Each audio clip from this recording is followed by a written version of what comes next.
They said she was too wild to marry, too stubborn, too dangerous. In 1876 Colorado Territory, Lydia Monroe carried a Winchester rifle like other women carried parasols, and the town of Sage Creek couldn't stop whispering about it. They mocked her behind lace curtains and over church pews until the day bullets started flying and that rifle became the only thing standing between survival and slaughter. This is the story of how a woman's courage silenced her critics and won the heart of the one man who never doubted her. Stay until the end and comment what city you're watching from. I want to see how far this story travels. The dawn air bit cold across the Colorado plains, sharp enough to make a person's breath hang white and ghostly in the half-light before sunrise. Most folks in Sage Creek were still wrapped in quilts, clinging to the last warmth of their beds. But Lydia Monroe had been awake for an hour already.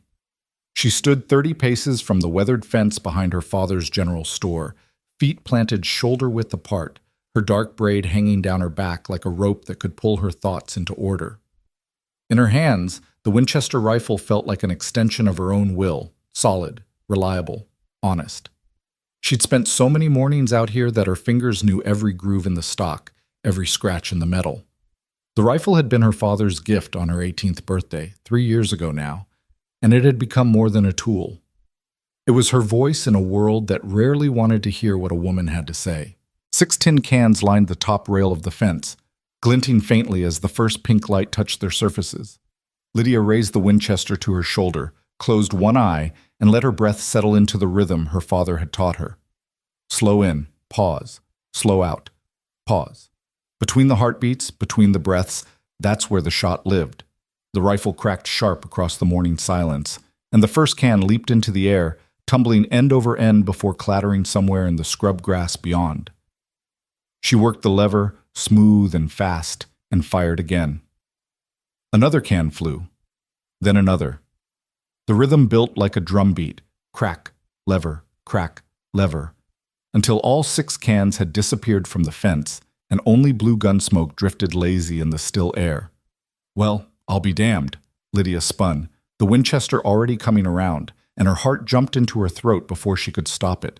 A man sat easy on a rangy buckskin horse not 20 feet behind her, one hand resting on the saddle horn and the other holding the reins loose like he had all the time in the world.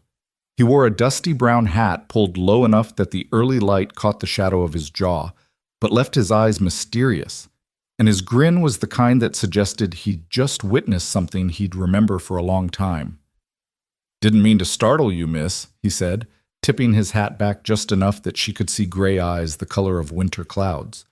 "But I've been riding since before dark, and I have to say that's the finest shooting I've seen in 6 territories." Lydia's pulse was still hammering. She lowered the rifle but kept it ready across her body, finger off the trigger but not far from it. "You've got a dangerous habit of sneaking up on armed women." The man's grin widened. "Seems to me the danger's all on my side." He swung down from the saddle with the kind of grace that came from spending more time on horseback than on foot, and his boots hit the dirt with a soft thud. Up close, she could see he was trail-worn, dust on his clothes, stubble on his jaw, that bone-deep tiredness that came from long days under open sky. But his eyes were clear, and they held something she didn't often see when men looked at her. Respect, maybe, or curiosity without the usual judgment attached to it. "Name's Elias Carter," he said, not offering his hand because he seemed to understand she wouldn't take it.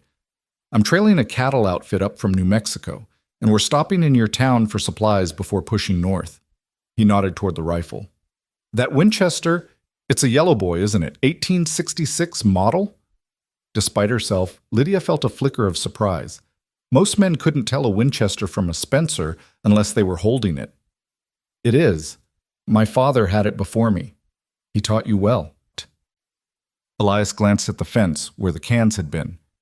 6 shots, 6 hits, and fast enough that you could have been defending yourself if this was real trouble. That takes practice. "It takes more than practice," Lydia said, some of the stiffness leaving her shoulders. "It takes someone willing to teach you when everyone else says it's not worth the effort."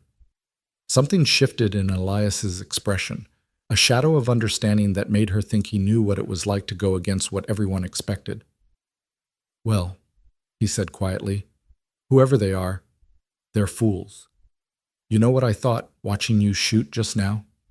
He settled his hat back low on his head, and that grin came back, warmer this time. I thought, that's the kind of woman I'd marry. For a moment, Lydia couldn't find words. Men in Sage Creek had been telling her for years what kind of woman she should be. Quieter, softer, more interested in needlework than marksmanship. They looked at her rifle the way they might look at a snake in the church pew, something dangerous and out of place. And here was this stranger, dusty and half exhausted from the trail, saying the exact opposite like it was the simplest truth in the world. Before she could form a response, Elias tipped his hat one more time. I should let you get on with your morning, Miss Monroe, she said, finding her voice. Lydia Monroe. Miss Monroe. He said it like he was committing it to memory. I expect I'll see you around town. If you're the one who runs the general store, I'll need to stock up before we head out. That's my father's store, Lydia said, but he's away in Denver on business. I'm minding it while he's gone. Elias nodded slowly, something thoughtful settling into his features. Then I'll make sure to stop by.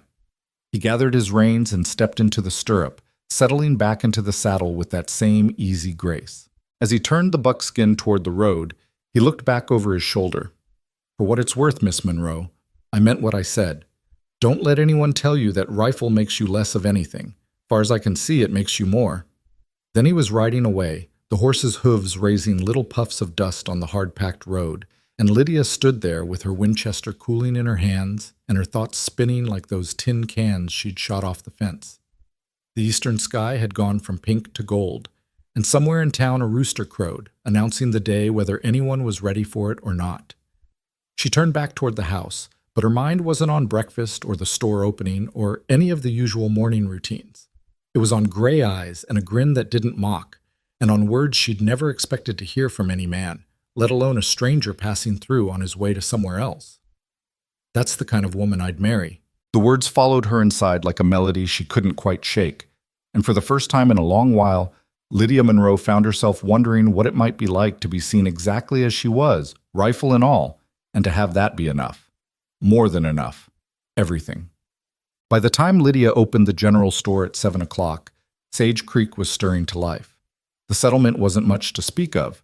A wide main street of hard-packed dirt, flanked by wooden buildings with false fronts that made them look grander than they were. There was the saloon, the sheriff's office, the bank, the hotel, the feed store, and the church, with its modest white steeple. At the end of the street, the blacksmith's forge was already glowing red, and the rhythmic clang of hammer on anvil rang out like a heartbeat for the whole town. Monroe's general store sat right in the middle of it all, a 2-story building with the store on the ground floor and living quarters above.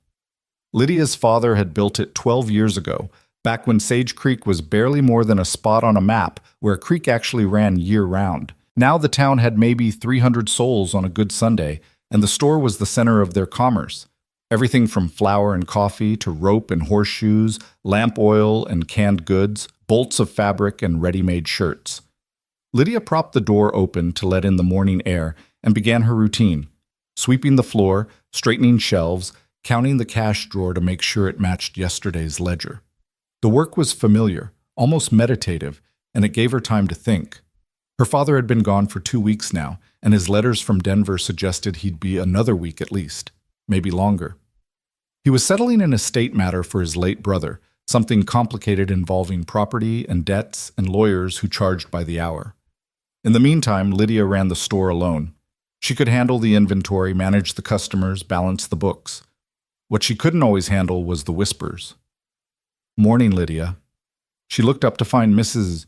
Sarah Langford standing in the doorway, silhouetted by the bright morning sun. Mrs. Langford was the closest thing Sage Creek had to high society. Her husband owned the bank. Her daughter had married a lawyer in Denver, and she held court every Sunday after church services, dispensing opinions like they were divine revelation. She wore a deep blue dress with black trim, her silver hair pinned up in an elaborate style that probably took her maid an hour to arrange. Morning, Mrs. Langford. Lydia set the broom aside and wiped her hands on her apron. What can I help you with today? Mrs. Langford stepped inside, her skirts rustling. She had a way of moving that suggested she expected the world to rearrange itself to accommodate her. I need 2 yards of the cream muslin and a spool of matching thread. I'm making new curtains for the parlor." "Of course." Lydia moved to the fabric section, her fingers running over the bolts until she found the right one. She pulled it down and carried it to the cutting table, measuring out exactly 2 yards with the wooden yardstick her father had notched himself. As she worked, she could feel Mrs. Langford's eyes on her, that particular quality of attention that came before unwanted advice. "I saw you this morning," Mrs. Langford said, her voice deceptively light. "Out behind the store with that rifle of yours." Lydia kept her focus on the fabric, marking the measurement with a piece of chalk. "Just practicing, same as always." "Yes, well," Mrs. Langford sniffed delicately. "That's what I wanted to speak with you about, dear. People are talking." "People are always talking." Lydia picked up her scissors and made a clean cut along the marked line. "That's what people do. They're saying you're becoming rather eccentric. A young woman, living alone, shooting guns like some kind of outlaw. It's not proper, Lydia, and propriety matters, especially for a woman of marriageable age." The scissors paused, just for a heartbeat, and then Lydia continued cutting. "I'm 21, Mrs. Langford. If I'm not married by now, I expect the town's already written me off as a lost cause." "That's exactly my point." Mrs. Langford leaned forward, her voice dropping into what she probably thought was a confidential tone. "You could still make a good match, dear. Mr. Tucker at the feed store is a widower, and he's asked after you. And there's that nice young man from the hotel, James Pritchard. He's looking to settle down." Lydia folded the cut muslin with more force than necessary and reached for the thread. "Mr. Tucker is 50 years old and smells like grain dust, and James Pritchard can barely look a woman in the eye without blushing." "Well, you won't find anyone if you keep scaring them off with that rifle." Mrs. Langford's voice rose, losing some of its sugary coating. "No man wants a wife who can outshoot him, Lydia. It's not natural." For a moment, Lydia considered several responses, each more cutting than the last. But she'd learned over the years that arguing with Mrs. Langford was like arguing with the weather, pointless and exhausting. So instead, she set the muslin and thread on the counter and named the price, her voice flat and professional. Mrs. Langford paid, her lips pressed into a thin line of disapproval. As she gathered her purchases, she paused at the door. "I'm only trying to help, dear. I'd hate to see you end up alone, too proud for your own good." Then she swept out into the morning sunshine, leaving Lydia alone with the smell of fresh-cut fabric and the bitter taste of other people's expectations. The morning passed in a steady stream of customers. Old Mr. Chen from the laundry needed soap and starch. The widow Peterson bought coffee and sugar and spent 15 minutes complaining about her rheumatism. Tommy Haskins, who worked at the feed store and fancied himself a charmer, came in for tobacco and spent twice that long trying to convince Lydia to let him take her to the church social on Saturday. "Come on, Lydia," he said, leaning on the counter with what he probably thought was a winning smile. He was young, maybe 23, with blonde hair and a swagger that exceeded his actual accomplishments. "It's just dancing and pie. Nothing scary about that." "I'm not scared, Tommy. I'm busy." "Busy doing what?" "Standing behind this counter?" He reached out and tapped the wood for emphasis. "You need to have some fun once in a while. Let a man show you a good time." Lydia picked up his coins and dropped them into the cash drawer with a decisive clink. "If I want to have fun, I'll do it on my own terms. Now, if you're finished shopping, there are other customers waiting." Tommy's smile faltered. He glanced behind him at the empty store, then back at Lydia. "You know, you'd be prettier if you smiled more, and if you left that damned rifle at home. And you'd be smarter if you left while you still have your dignity." Lydia's voice was ice cold now. "Good day, Tommy." He left, muttering something under his breath about uppity women, and Lydia felt the familiar weight of frustration settle on her shoulders. It was always like this. Men who wanted her to be smaller, quieter, more grateful for their attention. Men who saw her rifle as a threat instead of a skill. Men who couldn't imagine that a woman might have dreams and ambitions that had nothing to do with being someone's wife. The door opened again, and Lydia looked up, ready to paste on her customer service smile. But it wasn't another customer. It was Elias Carter, hat in his hands, those gray eyes finding hers across the store like a compass finding north. "Miss Monroe," he said, and his voice carried something warm and genuine that made the morning's frustration seem suddenly distant. "I hope I'm not interrupting. You mentioned you were minding the store, and I figured now was as good a time as any to stock up." Lydia felt something ease in her chest, something she hadn't even realized was tight. "You're not interrupting. Come in." Elias stepped inside, and the space seemed to shift around him. Not because he was large or loud, but because he moved with a kind of calm presence that made everything feel more settled. He looked around the store with genuine interest, taking in the shelves of goods, the neat organization, the way everything had its place. "This is a good setup," he said. "You can tell someone cares about it." "My father built it," Lydia said, coming around the counter. "Taught me the business from the time I could count change." "What do you need?" Elias pulled a folded paper from his pocket. "Made a list. We're 10 men heading north, and we've got about a week's travel ahead of us. Need coffee, flour, dried beans, salt pork if you've got it. Ammunition, too. We've got rifles, but we're running low on cartridges." As he read off the list, Lydia moved through the store, gathering items with practiced efficiency. Elias followed, and she was aware of him in a way that felt different from other customers. He didn't hover or make awkward small talk. He didn't comment on how strong she must be to lift the sacks of flour, or express surprise that she knew where everything was. He just watched, with that same respectful attention he'd shown that morning when she was shooting. "You run this place by yourself?" he asked, as she stacked supplies on the counter. "While my father's gone, yes. I've been doing it since I was 16, though. It's not as hard as people seem to think."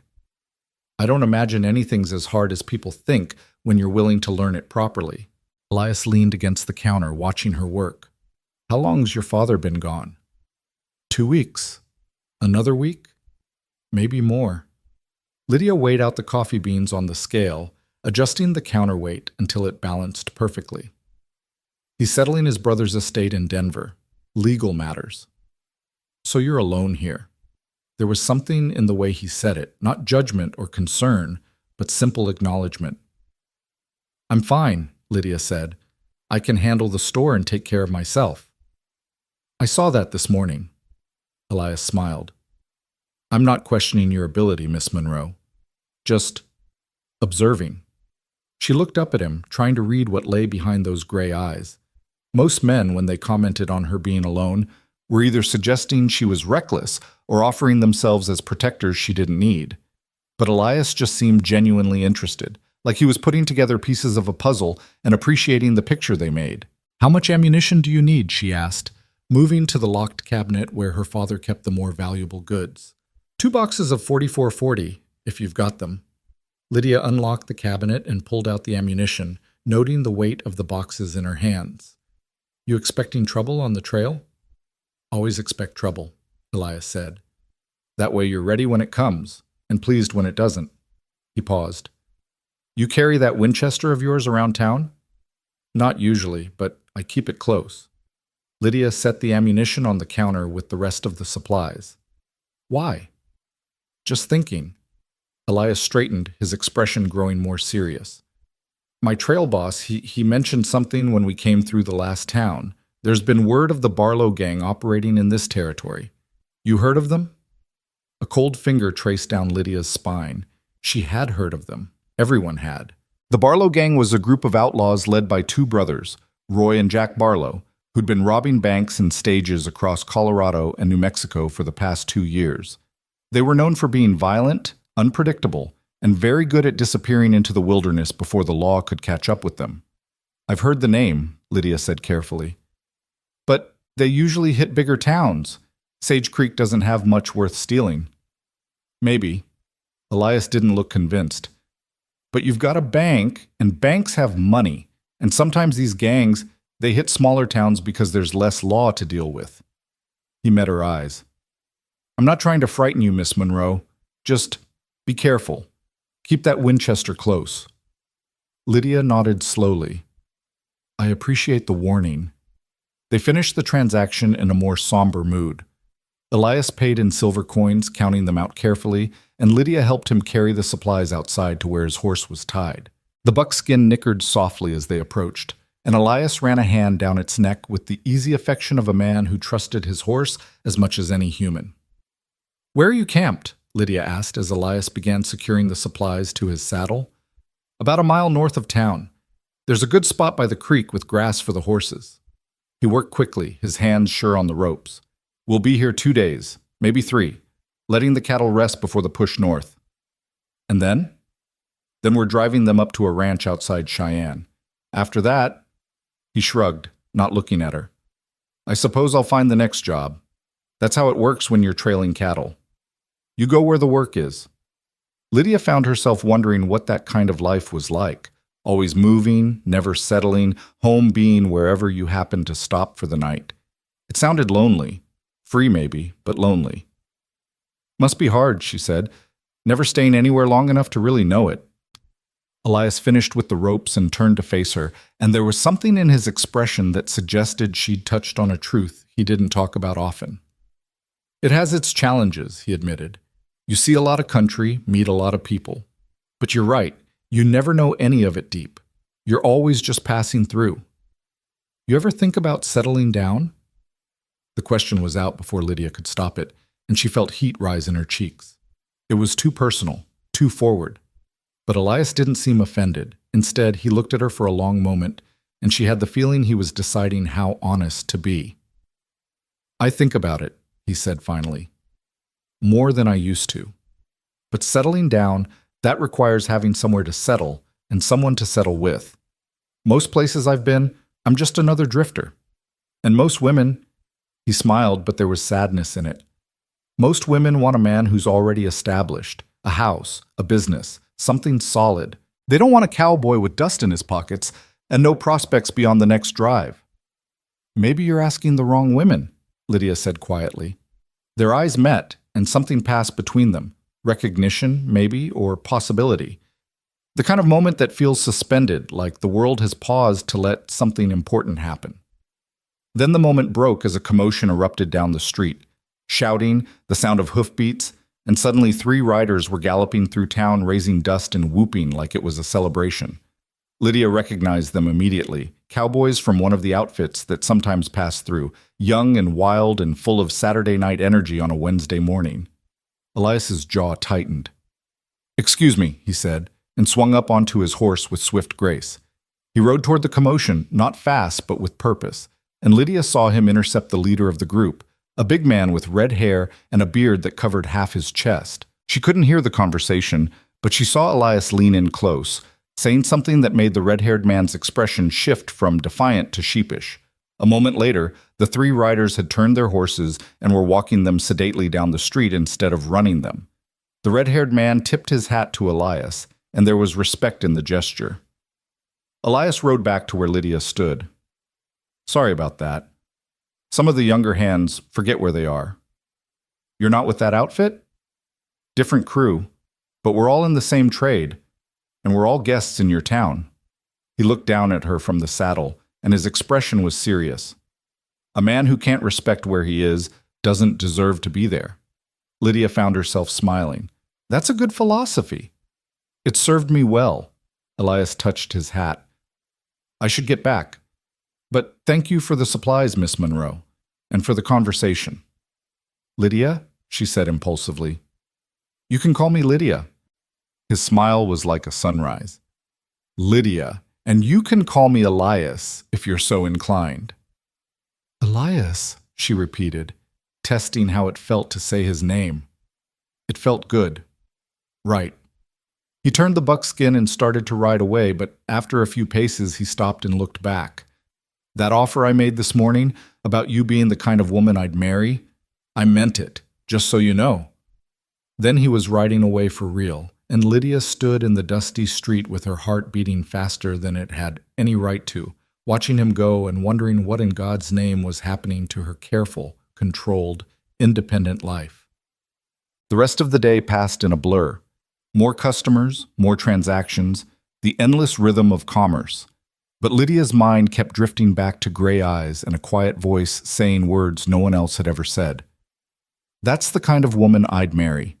As if her rifle made her more instead of less. As if her independence was something to admire instead of something to tame. By the time she closed the store at 6 o'clock, she was exhausted but too restless to settle. She made herself a simple dinner, bread and cheese and yesterday's stew heated over the stove, and carried it upstairs to the living quarters. The space was small but comfortable. A sitting room with her father's favorite chair by the window, 2 bedrooms, a tiny kitchen. Pictures on the walls showed her mother, who died of fever when Lydia was 7, and various relatives scattered across the territories. Lydia sat by the window and ate her dinner while watching the town settle into evening. Lamps were being lit in windows. Cool. The saloon was starting to get noisy. Somewhere a dog barked, and somewhere else a baby cried. Ordinary life in an ordinary town. Except nothing felt ordinary anymore. She thought about what Mrs. Langford had said, that she'd die an old maid, too proud and too peculiar, and maybe it was true. Maybe she would never find a man in Sage Creek who could see her as she truly was. But for the first time, she wondered if that was because she'd been looking in the wrong place, or because the right person hadn't come along yet. Until maybe now. The thought was ridiculous. She'd known Elias Carter for less than 12 hours. He was a drifter, a cowboy passing through on his way to somewhere else. In 2 or 3 days, he'd be gone, and she'd never see him again. Getting attached to a man like that was the fastest way to heartbreak. But still, that smile, those words, the way he'd looked at her like she was exactly who she should be. Lydia finished her dinner and washed her dishes, trying to be practical. She had a store to run, a father who trusted her to manage things while he was gone, a life that worked even if it wasn't perfect. She didn't need complications. She didn't need romance. She certainly didn't need to start building dreams around a man who'd be nothing but a memory by the end of the week. She picked up her Winchester from where it leaned by the door and checked it automatically, a habit so ingrained she barely thought about it anymore. The rifle was clean, oiled, ready, 6 rounds in the magazine, 1 in the chamber. Always prepared, always alone. The thought came unbidden, and Lydia pushed it away. She wasn't lonely. She was independent. There was a difference. But as she climbed into bed that night, listening to the sounds of Sage Creek settling into darkness, she found herself thinking about what it might be like to not always be alone. To have someone who saw her, really saw her, and didn't want to change anything. Someone who understood that strength wasn't something to apologize for. Someone who thought a woman with a Winchester was exactly the kind of woman worth marrying. She fell asleep with that thought warming her like a banked fire, and dreamed of gray eyes and dusty trails and the sound of tin cans flying off a fence in the thin gold light of dawn. The next morning dawned clear and hot, the kind of day that promised to be scorching by noon. Lydia woke early, as always, and went through her routine, dressing in a simple brown skirt and white blouse, pinning her braid up in a practical style, making coffee and biscuits for breakfast. She ate quickly, her mind already on the day's tasks. There were invoices to update, inventory to check, an order to place with the wholesaler in Denver. She was halfway through her coffee when she heard hoofbeats outside, multiple horses moving at a steady pace. Curious, she went to the window and looked out to see a group of riders, maybe 15 or 20 men, making their way down the main street. They rode good horses and wore working clothes, and at the head of the group was a man who carried himself with the authority of someone used to being in charge. The cattle drive, Lydia realized. These must be the men from Elias's outfit, come into town for supplies or entertainment or both. She watched them pass, looking for a familiar face on a buckskin horse, but she didn't see Elias among them. Disappointed in herself for being disappointed, she finished her breakfast and opened the store. Wednesday was usually a slow day, giving her time to work on the books and organize the stockroom. She'd just settled at the counter with the ledger when the door opened and Sheriff Tom Boone walked in, followed by his deputy, a young man named Charlie Reeves. "Morning, Lydia," Boone said, tipping his hat. He was in his 50s, with a gray mustache and sharp eyes that missed very little. He'd been sheriff of Sage Creek for the past 8 years, and while he wasn't the fastest gun or the toughest lawman, he was fair and honest, which counted for a lot. "Your daddy still in Denver?" "Yes, sir. Another week at least." Boone didn't look happy about that. "Well, I wanted to give you a heads up about something. You heard about the Barlow gang?" Lydia's stomach tightened. "A little. Someone mentioned they might be in the territory." "More than might be." Boone pulled a folded paper from his pocket and spread it on the counter. It was a wanted poster showing sketched faces of 5 men. The headline read, $500. reward, the Barlow Gang, armed and dangerous. These came in yesterday from the marshal's office in Denver. The gang hit a bank in Pueblo 2 weeks ago, killed a clerk, and wounded a deputy. They've been working their way north ever since. Lydia studied the faces on the poster. The Barlow brothers, Roy and Jack, were shown prominently, along with 3 other men whose names she didn't recognize. They all had the hard, cold look of men who'd crossed lines that couldn't be uncrossed. "Why are you telling me this?" she asked, though she thought she knew. "Because they target small towns with banks, and we've got one." Boone tapped the poster with one finger. "And because you're here alone, running a store full of valuable goods. These men, they don't discriminate, Lydia. They'd rob you as soon as look at you, and they wouldn't hesitate to hurt you if you got in their way." "What do you want me to do? Close the store?" "No, but I want you to be careful. Keep your rifle close. Don't open early or stay late. If you see anyone suspicious, and I mean anyone, you come find me immediately." Deputy Reeves, who'd been silent until now, cleared his throat. "Begging your pardon, Miss Monroe, but maybe you should stay with someone until your father gets back. Mrs. Langford, or the widow Peterson, someone like that, just to be safe." Lydia felt her jaw tighten. "I appreciate the concern, Deputy, but I'm not leaving my father's store unguarded because of something that might happen." "It's not might, it's when," Boone said bluntly. "I've got a bad feeling about this, Lydia. The gang's been hitting towns every 4 or 5 days, and it's been 6 days since Pueblo. We're right in their path." "Then double the guards on the bank," Lydia said. "But I'm staying here." Boone studied her for a long moment, then sighed. "You're as stubborn as your father, you know that?" "I'll take that as a compliment." It wasn't entirely meant as one. But his expression softened. "All right, but you promise me, anything suspicious, anything at all, you come running, and you keep that Winchester loaded." "Always do, Sheriff." Boone and Reeves left, taking the wanted poster with them, and Lydia stood behind the counter feeling cold despite the warming day. The Barlow Gang, armed and dangerous, coming this way. She thought about what Elias had said. Be careful, keep the Winchester close, and felt grateful for the warning, but she also felt a stubborn pride that wouldn't let her show fear. She'd been taking care of herself in this store for years.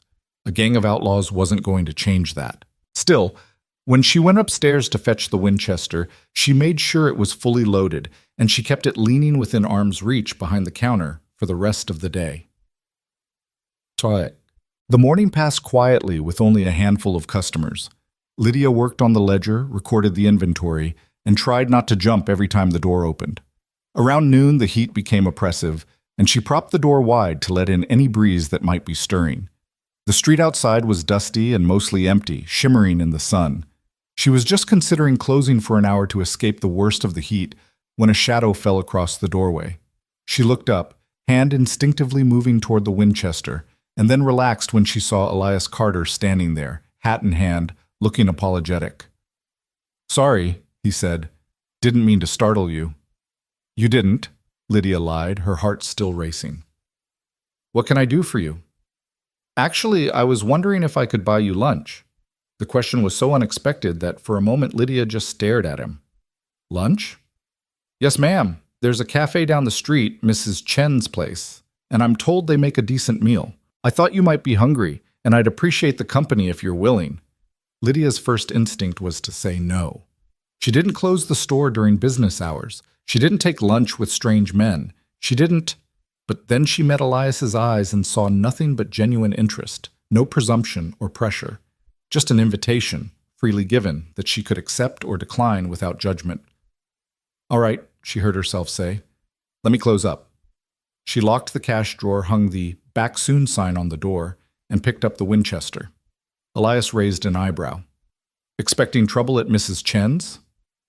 "Sheriff Boone says there might be." "The Barlow Gang." Elias's expression darkened. "He told you?" "This morning. Showed me wanted posters and everything." Lydia locked the door behind them and fell into step beside him. "He wants me to close the store or stay with someone. I told him no." "Of course you did."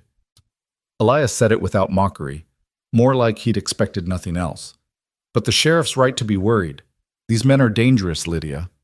The easy use of her first name sent a small thrill through her, and she had to force herself to focus on the conversation. I can handle myself. I know you can, but there's handling yourself against one drunk cowboy, and there's handling yourself against 5 armed outlaws who've already killed. He looked down at her as they walked. I'm not trying to question your abilities. I'm just saying maybe having backup wouldn't be the worst idea. Are you volunteering? The question came out more flirtatious than she'd intended, and Lydia felt heat rise in her cheeks that had nothing to do with the sun. But Elias just smiled. If you'll have me, yes.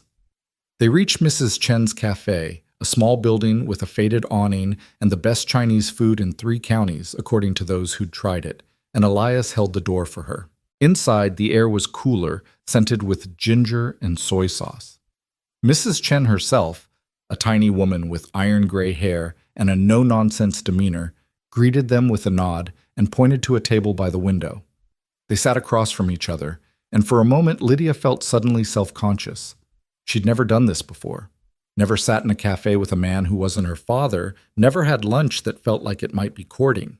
She didn't know the rules, didn't know what to say. But then Elias started talking, easy, comfortable conversation about the cattle drive, about the country he'd seen, about a time when his horse had bucked him off into a creek and he'd had to walk 3 miles back to camp soaking wet and covered in mud. He told the story with such humor that Lydia found herself laughing, really laughing, in a way she hadn't in longer than she could remember.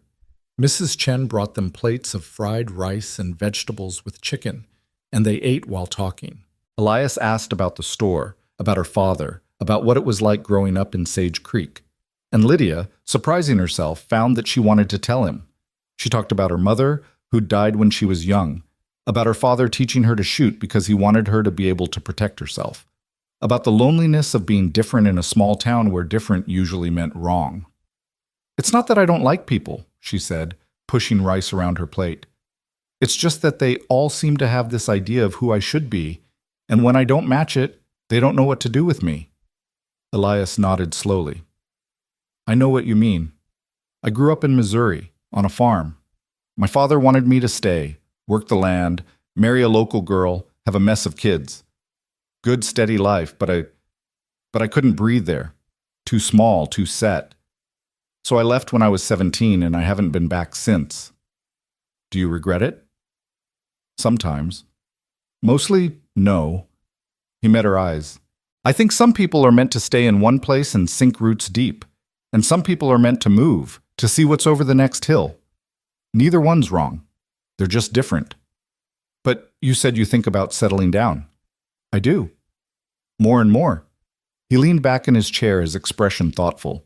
But settling down, that's not just about stopping in one place. It's about finding the right place, the right reason, the right person. His eyes found hers again. I've been to 12 towns in the last year alone. Nice towns, some of them. But I never felt like staying, until now. Lydia's heart kicked hard against her ribs. You've only been here a day. Sometimes a day's enough to know. Elias's voice was quiet, serious.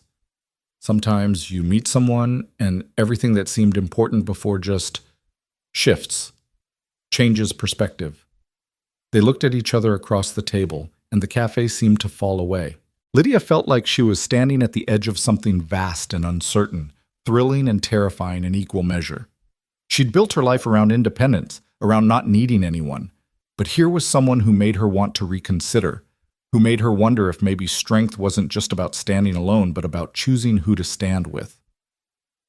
Mrs. Chen appeared with a pot of tea, shattering the moment, and Lydia busied herself pouring while trying to calm her racing thoughts. They finished their meal talking about lighter things, the weather, the quality of Mrs. Chen's cooking, whether it would rain later in the week. But underneath it all ran a current of something deeper, something neither of them was quite ready to name, but both felt. When they stepped back outside, the afternoon sun hit them like a hammer. Elias walked Lydia back to the store, and she unlocked the door with hands that were steadier than she'd expected. Before she could go inside, Elias touched her arm gently. "Thank you for the company," he said. "I enjoyed it more than I can say." "So did I." Lydia found herself smiling. "Maybe we could do it again, before you leave?" "I'd like that. I'd like that a lot." He settled his hat on his head, that familiar gesture she was already coming to recognize. And Lydia? About what we talked about, the Barlow gang. I meant what I said. If they come, you'll need backup. My outfit's camped just north of town. You send word, and I'll come running. Promise me. Elias, promise me. The intensity in his voice surprised her, but she could see he meant it.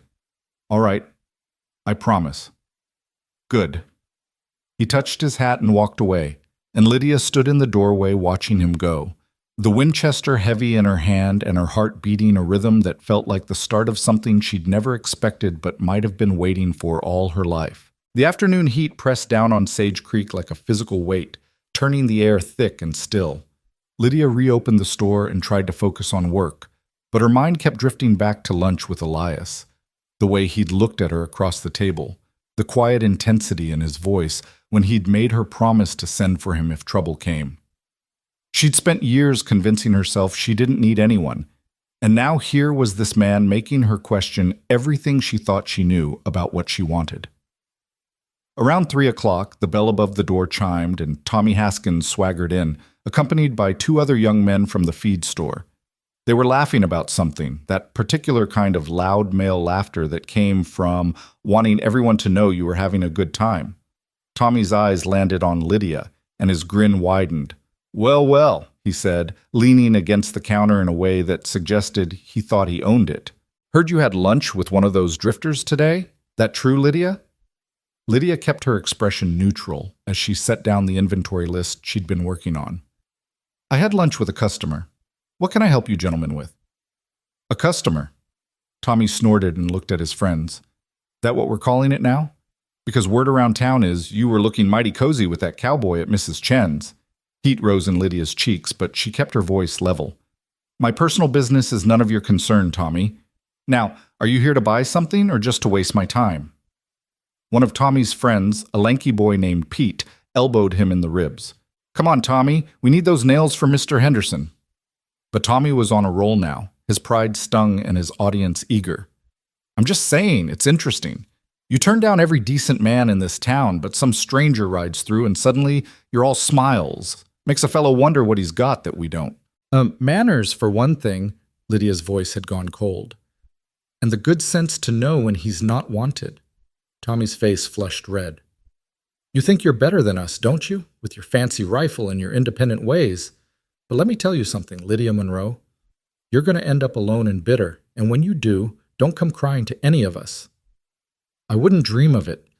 Lydia picked up the Winchester from behind the counter and set it deliberately on the surface between them, her hand resting near the trigger guard. Now get out of my store. For a moment, Tommy looked like he might argue. His jaw worked and his hands clenched into fists, but then Pete grabbed his arm and pulled him toward the door, muttering apologies over his shoulder.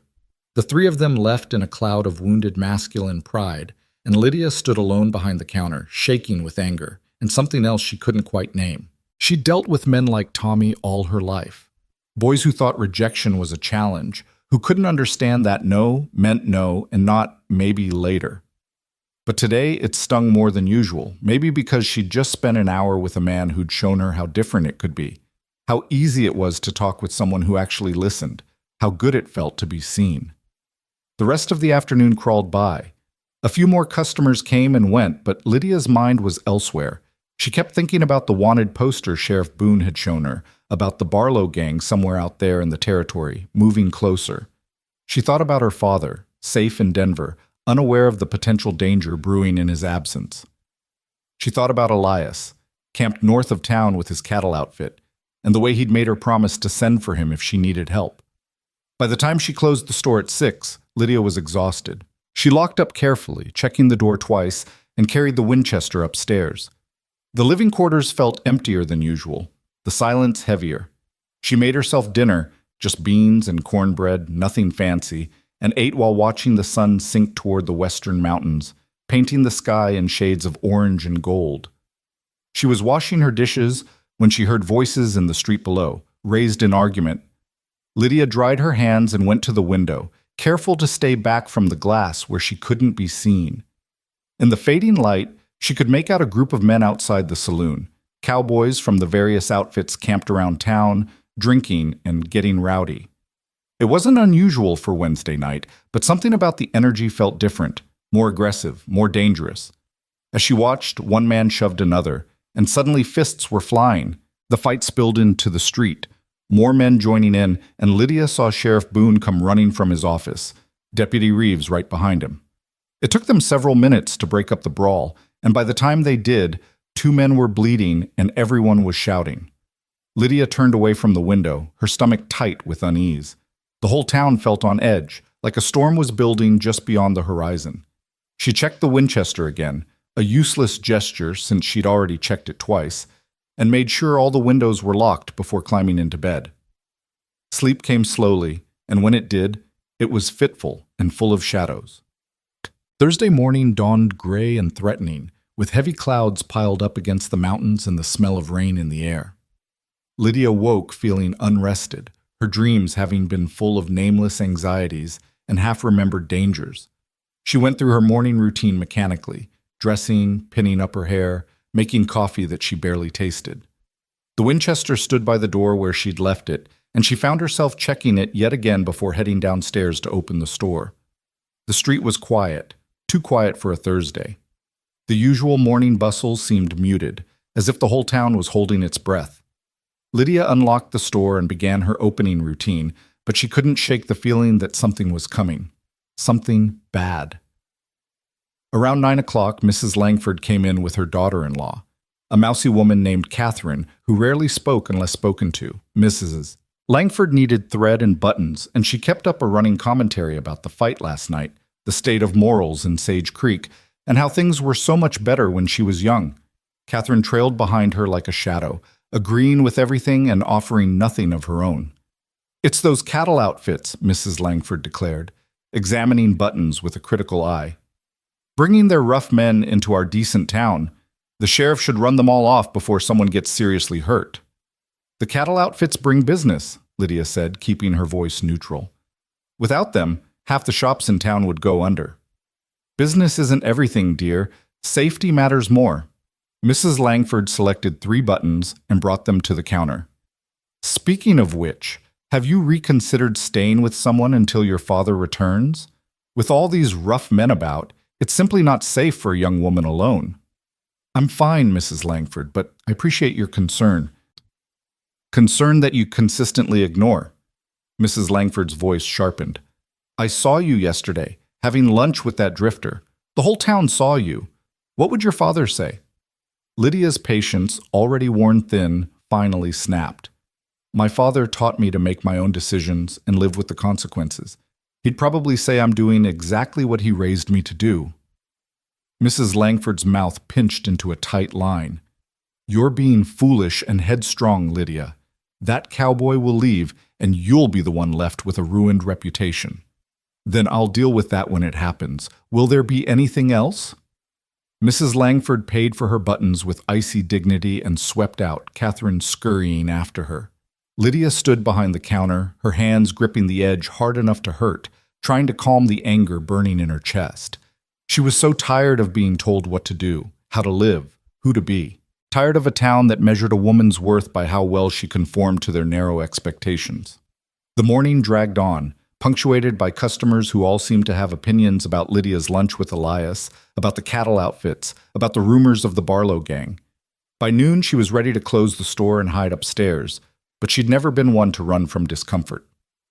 She was restocking the canned goods when the door opened and Elias walked in, and something in her chest eased at the sight of him. He looked tired, like he hadn't slept well either, but his smile was genuine when he saw her. "Morning," he said, removing his hat. "Or afternoon, I suppose. I was hoping to catch you." "Well, you caught me." Lydia set down the cans she'd been holding. "What brings you by?" Elias glanced around the store, making sure they were alone, then moved closer to the counter. "I wanted to check on you, after our conversation yesterday, and with everything that's happening." "I'm fine," Lydia said automatically, then softened when she saw the real concern in his eyes. "Truly, just tired of everyone in this town having opinions about my life." "Let me guess, they're talking about us having lunch." "Talking is putting it mildly. You'd think we'd committed a crime the way some people are carrying on." she sighed. Tommy Haskins came in yesterday afternoon and made sure to tell me exactly what he thought about it. Elias's expression darkened. What did he say? Nothing I haven't heard before, that I'm too proud, too particular, that I'll die alone. Lydia tried to make her voice light, but the words still stung. The usual. He's wrong. Elias said it flat and certain, like it was a simple fact. You're not too anything. You're exactly who you should be, and anyone who can't see that is a fool. Lydia felt something warm bloom in her chest. You don't really know me. We've had one lunch. I know enough. He leaned on the counter, his gray eyes holding hers. I know you run this store better than most men could. I know you can shoot like you were born with a rifle in your hands. I know you're brave enough to stand alone when the whole town wants you to be someone else. That's more than enough for me to know I want to know more. For a long moment, they just looked at each other, and Lydia felt that same sensation she'd felt yesterday, like she was standing at the edge of something vast and unknown, and the only question was whether she was brave enough to step forward. My outfit's moving out tomorrow, Elias said quietly. Driving the cattle north. Should take about 10 days to reach Cheyenne. Lydia's stomach dropped. Tomorrow? Dawn, we've rested the herd as long as we can and the weather's turning. We need to move before the storms come. He hesitated, then reached across the counter and took her hand. His palm was rough with calluses, warm and solid. But I'm coming back. But You don't have to. I want to. His grip tightened just slightly. Lydia, I've been drifting for years, telling myself I was free when really I was just lost. But since I rode into this town and saw you standing there with your Winchester, shooting tin cans like they'd personally offended you, I haven't been able to think about anything else. I don't know what this is between us, but I want to find out. If you're willing. Lydia's heart was pounding so hard she was sure he could hear it. I'm willing, she whispered. But Elias, what if... The door burst open, cutting off whatever she'd been about to say. Sheriff Boone stood in the doorway, his face grim. Lydia, I need you to close up the store and come with me. Now. Elias straightened, his hand moving instinctively toward the gun on his hip. What's happened? The Barlow gang was spotted 20 miles south of here this morning. They're headed this way, and they're moving fast. Boone's voice was tight with urgency. We're evacuating the women and children to the church. It's got the thickest walls and the best defensive position. I'm not going to the church, Lydia said immediately. I'm staying here. Lydia, this is my father's store, Sheriff. Everything we own is here. I'm not abandoning it. Boone looked like he wanted to argue, but Elias spoke first. She won't be alone. I'll stay with her. Now hold on, Boone started, but Elias cut him off. My trail boss is a reasonable man. When I explain the situation, he'll understand why I need to stay behind. You'll need every gun you can get if those outlaws come, and I'm a fair shot. He looked at Lydia. That is, if Miss Monroe will have me. Lydia's mind was racing. Part of her wanted to protest, to say she didn't need protecting, that she could handle this herself. But another part, the part that had been alone for so long, was grateful beyond words that someone wanted to stand with her. Not in front of her, not instead of her. With her. I'll have you, she said quietly. Boone looked between them, clearly unhappy, but recognizing a losing battle when he saw one. Fine. But you stay inside, you keep your heads down, and if shooting starts, you defend yourselves, but you don't be heroes. Understood? Understood, Lydia and Elias said together. Good. Boone pulled out his pocket watch and checked the time. It's just past noon now. If the gang keeps moving at the pace they were this morning, they could be here by nightfall. I'm positioning men at the bank and the sheriff's office. I'll put someone across the street from here too, just in case. But Lydia, he met her eyes. If things go bad, you get out. The store's not worth your life. I'll be careful, Sheriff. I promise. Boone nodded and left, moving with the quick purpose of a man with too much to do and not enough time to do it.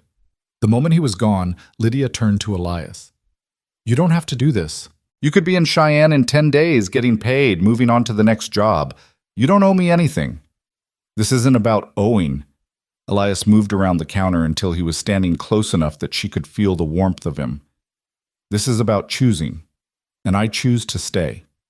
Lydia looked up at him, at the steady certainty in his gray eyes, and felt something shift inside her. All her life, she'd been fighting to prove she didn't need anyone. But maybe the real strength was knowing when to let someone stand beside you. When to stop being alone, not because you had to, but because you wanted to. "Thank you," she said softly. Elias smiled. "Thank me when this is over and we're both still standing." He glanced around the store. "Now, let's figure out how we're going to defend this place." They spent the next 2 hours preparing. Elias rode out to the cattle camp and explained the situation to his trail boss, a grizzled veteran named McCreary, who took one look at Elias's face and said, "Go, we'll manage without you." He returned with his rifle, ammunition, and a grim determination that matched Lydia's own. Together, they moved through the store, assessing angles and vulnerabilities. The building was solid, thick walls, good doors. But there were too many windows, too many ways for someone to get inside if they were determined enough. Elias helped Lydia move heavy barrels and crates to block the lower windows, leaving just enough space to shoot through if necessary. They stacked supplies on the upper floor: water, food, ammunition, blankets. If they had to hold out for a while, they'd be ready. "You've done this before," Lydia observed as Elias positioned a barrel for maximum cover. "Not exactly this, but I've defended a few camps from raiders and rustlers over the years. Same principles apply." He straightened and wiped sweat from his forehead. "The key is to make it harder for them to get in than it's worth.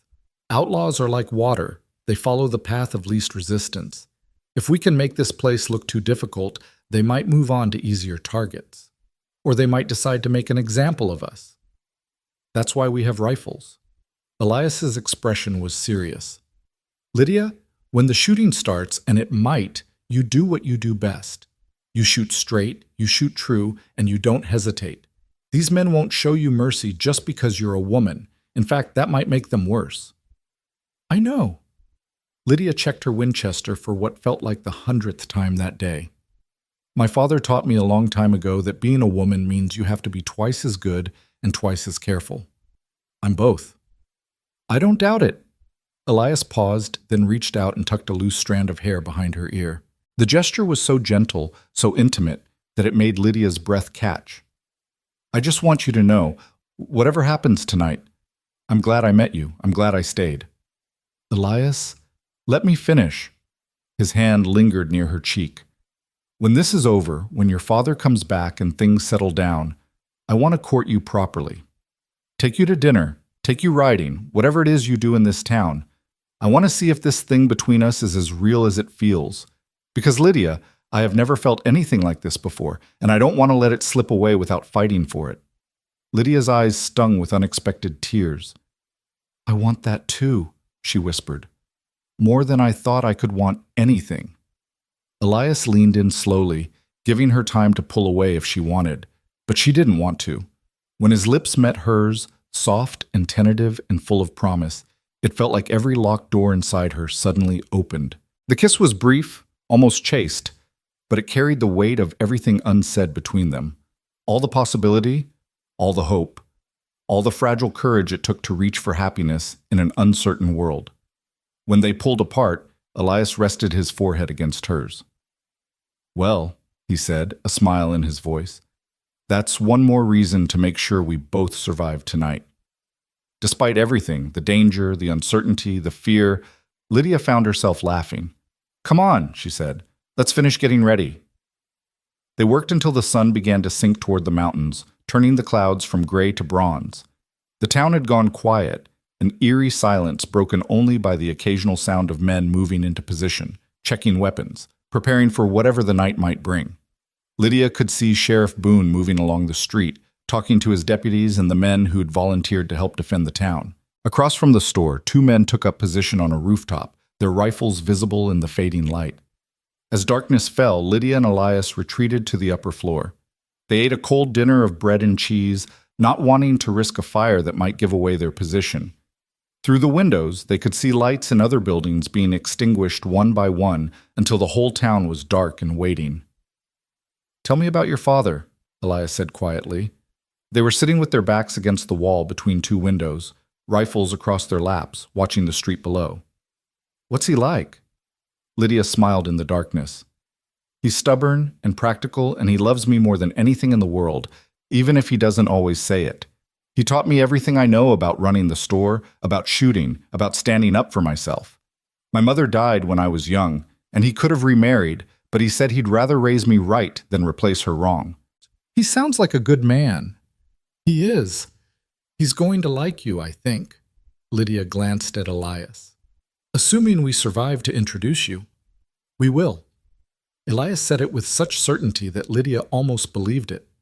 I'm not letting anything happen to you, Lydia. Not tonight, not ever if I can help it. I can take care of myself. I know, but you don't have to, not anymore. He reached over and took her hand, lacing their fingers together. That's what I'm offering. Not to take over, not to diminish you, but to stand with you. To share the burden instead of making you carry it alone. Lydia squeezed his hand, her throat tight with emotion. I'm not used to this. To someone wanting to help without expecting me to change. Then get used to it, Elias said softly. Because I'm not going anywhere. They sat in silence for a while, hands joined, watching and waiting. The night deepened, stars appearing through breaks in the clouds. Somewhere a dog barked, and somewhere else a baby cried before being quickly hushed. The whole town was holding its breath, waiting for the storm to break. Around 10 o'clock, Lydia's eyes were starting to drift closed despite her determination to stay alert. The adrenaline of the afternoon had worn off, leaving her exhausted and fighting sleep. Beside her, Elias shifted. Why don't you rest for a bit, he suggested. I'll keep watch. I'm fine. Lydia. His voice was gentle but firm. If something happens, I need you sharp. That means resting while you can. I'll wake you if anything changes. She wanted to argue, but she could barely keep her eyes open. Just an hour, she murmured. Just an hour, Elias agreed. Lydia let her head rest against his shoulder, and within minutes she was asleep, lulled by the steady rhythm of his breathing and the warmth of his presence beside her. She woke to Elias shaking her gently, his hand over her mouth to keep her quiet. Lydia, he whispered urgently. They're here. Sleep vanished instantly. Lydia came fully awake, her heart pounding, and carefully looked out the window. The street below was dark, but movement caught her eye. Shadows detaching from other shadows. Men on horseback moving slowly, deliberately, trying to stay quiet. As her eyes adjusted, she counted 5 riders, all armed, all moving with the practiced caution of men who'd done this before. The Barlow gang. They split up as they reached the center of town. 2 headed toward the bank, 1 toward the saloon, and 2, Lydia's blood ran cold, turned toward the general store. In the faint starlight, she could see their faces, hard and cold and hungry. These were men who took what they wanted and left destruction in their wake. Beside her, Elias raised his rifle slowly, carefully. The one on the left is Roy Barlow, he breathed, barely audible. Recognize him from the wanted poster. Lydia nodded, her own rifle coming up. Her hands were steady, her breathing controlled. This was what her father had trained her for, not just shooting tin cans off a fence, but being ready when it truly mattered, when lives were on the line. The 2 men dismounted in front of the store. One tied the horses while the other approached the door trying the handle. Finding it locked, he stepped back and looked up at the windows. For a heart-stopping moment, Lydia thought he was looking directly at her, but then he turned to his partner and said something too quiet to hear. Then the first shot rang out from the direction of the bank, shattering the night silence like broken glass. All hell broke loose. The outlaws at the store spun toward the sound, and one of them, Roy Barlow, shouted something and pulled his gun. More shots erupted from multiple directions as the sheriff's men opened fire. The quiet street exploded into chaos, men shouting, horses screaming, the sharp crack of rifles cutting through the darkness. One of the outlaws at the store fired toward the rooftop across the street, and Lydia saw one of the defenders fall back. Without thinking, she raised her Winchester and fired, the recoil familiar against her shoulder. The outlaw staggered, clutching his arm, and his partner whirled toward the store. "Inside!" Roy Barlow shouted. "Get inside now!" They rushed the door, and Lydia heard the wood splinter as they threw their weight against it. Once, twice, and on the third try, the lock gave way with a sharp crack. The 2 men burst into the store, and Elias was already moving, heading for the stairs.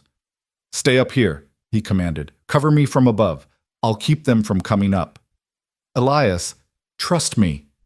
He met her eyes for just a moment, and in that look was everything they hadn't had time to say.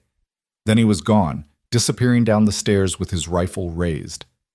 Lydia moved to the window overlooking the store's interior. She could see the two outlaws below, could hear them cursing as they searched for the safe.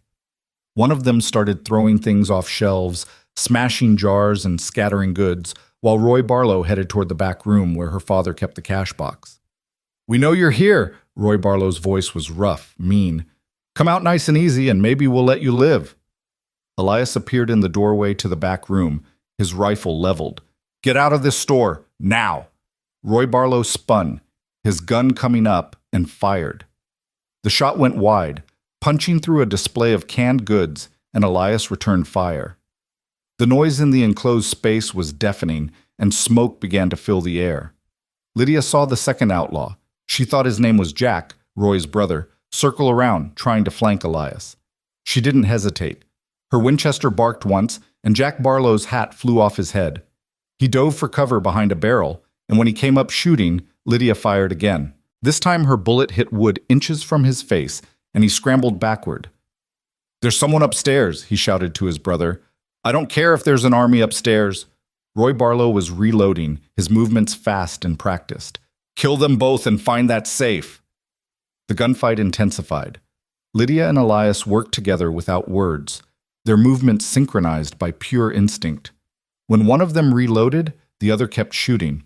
When one drew fire, the other took the shot. It was brutal and terrifying, and there was no time to think, only to act. A bullet punched through the floor near Lydia's position, and she rolled away, her heart hammering. Below she could hear the outlaws shouting, could smell gunpowder and fear and desperation. Glass shattered as someone shot out the front window. More shots came from outside. The sheriff's men, trying to help. But they couldn't get a clear shot without risking hitting Lydia or Elias. Roy Barlow made a run for the stairs, and Elias stepped out to block him. They traded shots at close range, so close Lydia didn't see how both men could miss, but they did.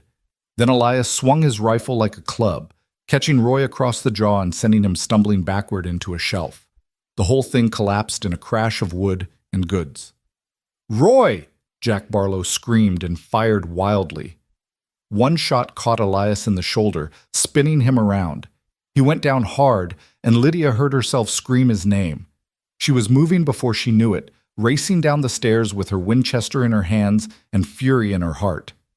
Jack Barlow turned toward her, his gun coming up, and she fired from the hip. The shot took him in the chest, and he went down without a sound. Roy Barlow was struggling to his feet, blood streaming from his nose where Elias had hit him. He saw Lydia and raised his gun, and for a frozen instant they stared at each other across the wreckage of the store. His finger tightened on the trigger. The shot came from the doorway, and Roy Barlow jerked and fell. Sheriff Boone stood there, his rifle smoking, his face grim. "Stay down!" he shouted, but the fight was already over. The gunfire outside had stopped, leaving only the ringing silence and the smell of smoke. Lydia dropped to her knees beside Elias. He was conscious, clutching his shoulder, blood seeping between his fingers. "I'm okay," he gasped. "Just grazed me. Lydia, are you?" "I'm fine." Her hands were shaking as she pressed her handkerchief against his wound, trying to stop the bleeding. "You're hurt." "I'll live." He managed a pained grin. "Can't get rid of me that easy." Sheriff Boone and Deputy Reeves were checking the bodies. Jack Barlow was dead, and Roy Barlow was unconscious but breathing. Outside they could hear more shouting, more movement. The rest of the gang had either fled or been captured. "You two all right?" Boone asked, kneeling beside them. "We will be." Lydia helped Elias sit up, still holding pressure on his shoulder. "What about the rest of the town?" "One of my deputies took a bullet in the leg, but he'll recover. We got 2 of the gang outside the bank, 1 dead, 1 wounded. The 5th one took off running when the shooting started. We'll catch him." Boone looked around at the destroyed store, his expression weary. "Your father's going to have a fit when he sees this." "My father's going to be grateful we're alive." Lydia met his eyes. "Thank you, Sheriff, for everything." Boone nodded and stood. "Doc Miller's setting up at the hotel to treat the wounded. Get Carter over there. And Lydia?" He paused at the door. "You did good tonight, real good." Then he was gone, and Lydia and Elias were alone in the ruins of the store. Around them lay shattered glass, splintered wood, scattered goods, and the acrid smell of gunpowder. But they were alive, together. And somehow, impossibly, that was enough. "Remind me," Elias said hoarsely, his good hand finding hers. "Never to doubt you, Miss Monroe." Lydia laughed, a sound caught somewhere between relief and tears. "Come on," she said softly. "Let's get you to the doctor." As dawn began to lighten the eastern sky, washing away the darkness and revealing the full extent of the night's damage, Lydia helped Elias to his feet. They walked out together into the new day, and whatever came next, she knew they would face it the same way they'd faced the Barlow gang, side by side, equals, partners, together. The walk to the hotel felt longer than it should have, every step reminding Lydia of how close they'd come to not making it at all. Elias leaned on her more heavily than he wanted to admit, his face pale in the growing dawn light, but he kept his feet moving and didn't complain. Blood had soaked through the handkerchief she'd pressed to his shoulder, and she could feel the warmth of it seeping into her own sleeve where she supported him. The street was coming alive with people emerging from their hiding places, faces shocked and pale as they surveyed the damage. Bullet holes pocked the front of the bank. The saloon's window was shattered. A horse lay dead in the middle of the street, and someone had already covered it with a blanket. Men were carrying bodies, the outlaws who hadn't survived, toward the undertakers, and the sight made Lydia's stomach turn, even though she'd been the one to pull the trigger on Jack Barlow. She'd killed a man. The thought kept circling through her mind like a bird she couldn't shoo away. She'd aimed and fired and watched him fall, and even though it had been him or Elias, even though she'd had no choice, the weight of it settled on her shoulders like stones. "Don't," Elias said quietly, reading her expression with an accuracy that should have surprised her, but didn't. "Don't carry that. You did what you had to do." "I know."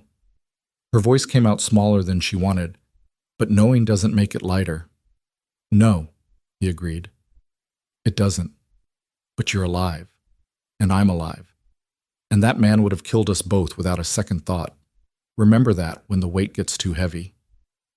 They reached the hotel just as Doc Miller was setting up his makeshift surgery in the dining room. The doctor was a thin man in his 60s with steady hands and kind eyes, and he took one look at Elias and pointed to a chair. "Sit. Let me see it." Lydia helped Elias into the chair and stepped back, suddenly aware of how she must look, dress torn, hair coming loose from its pins, blood on her hands and clothes. Doc Miller worked quickly, cutting away Elias's shirt to expose the wound.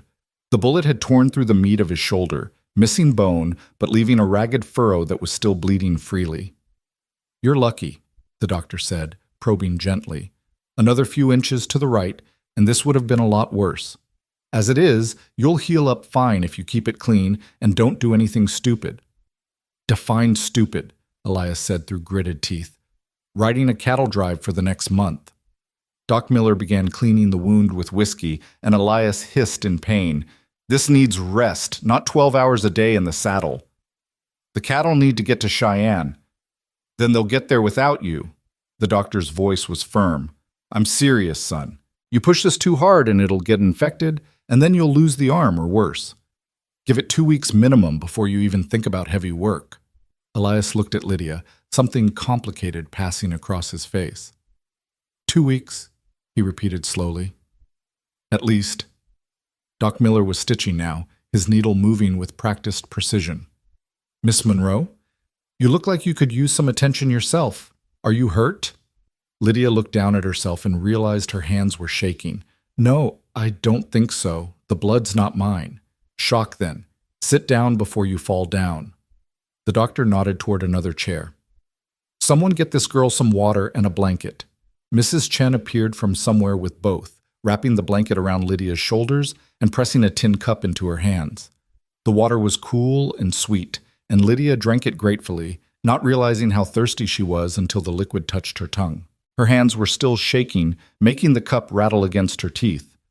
"It's normal," Mrs. Chen said quietly, her accent thick but her words clear. "The body fights, then the body shakes. Give it time."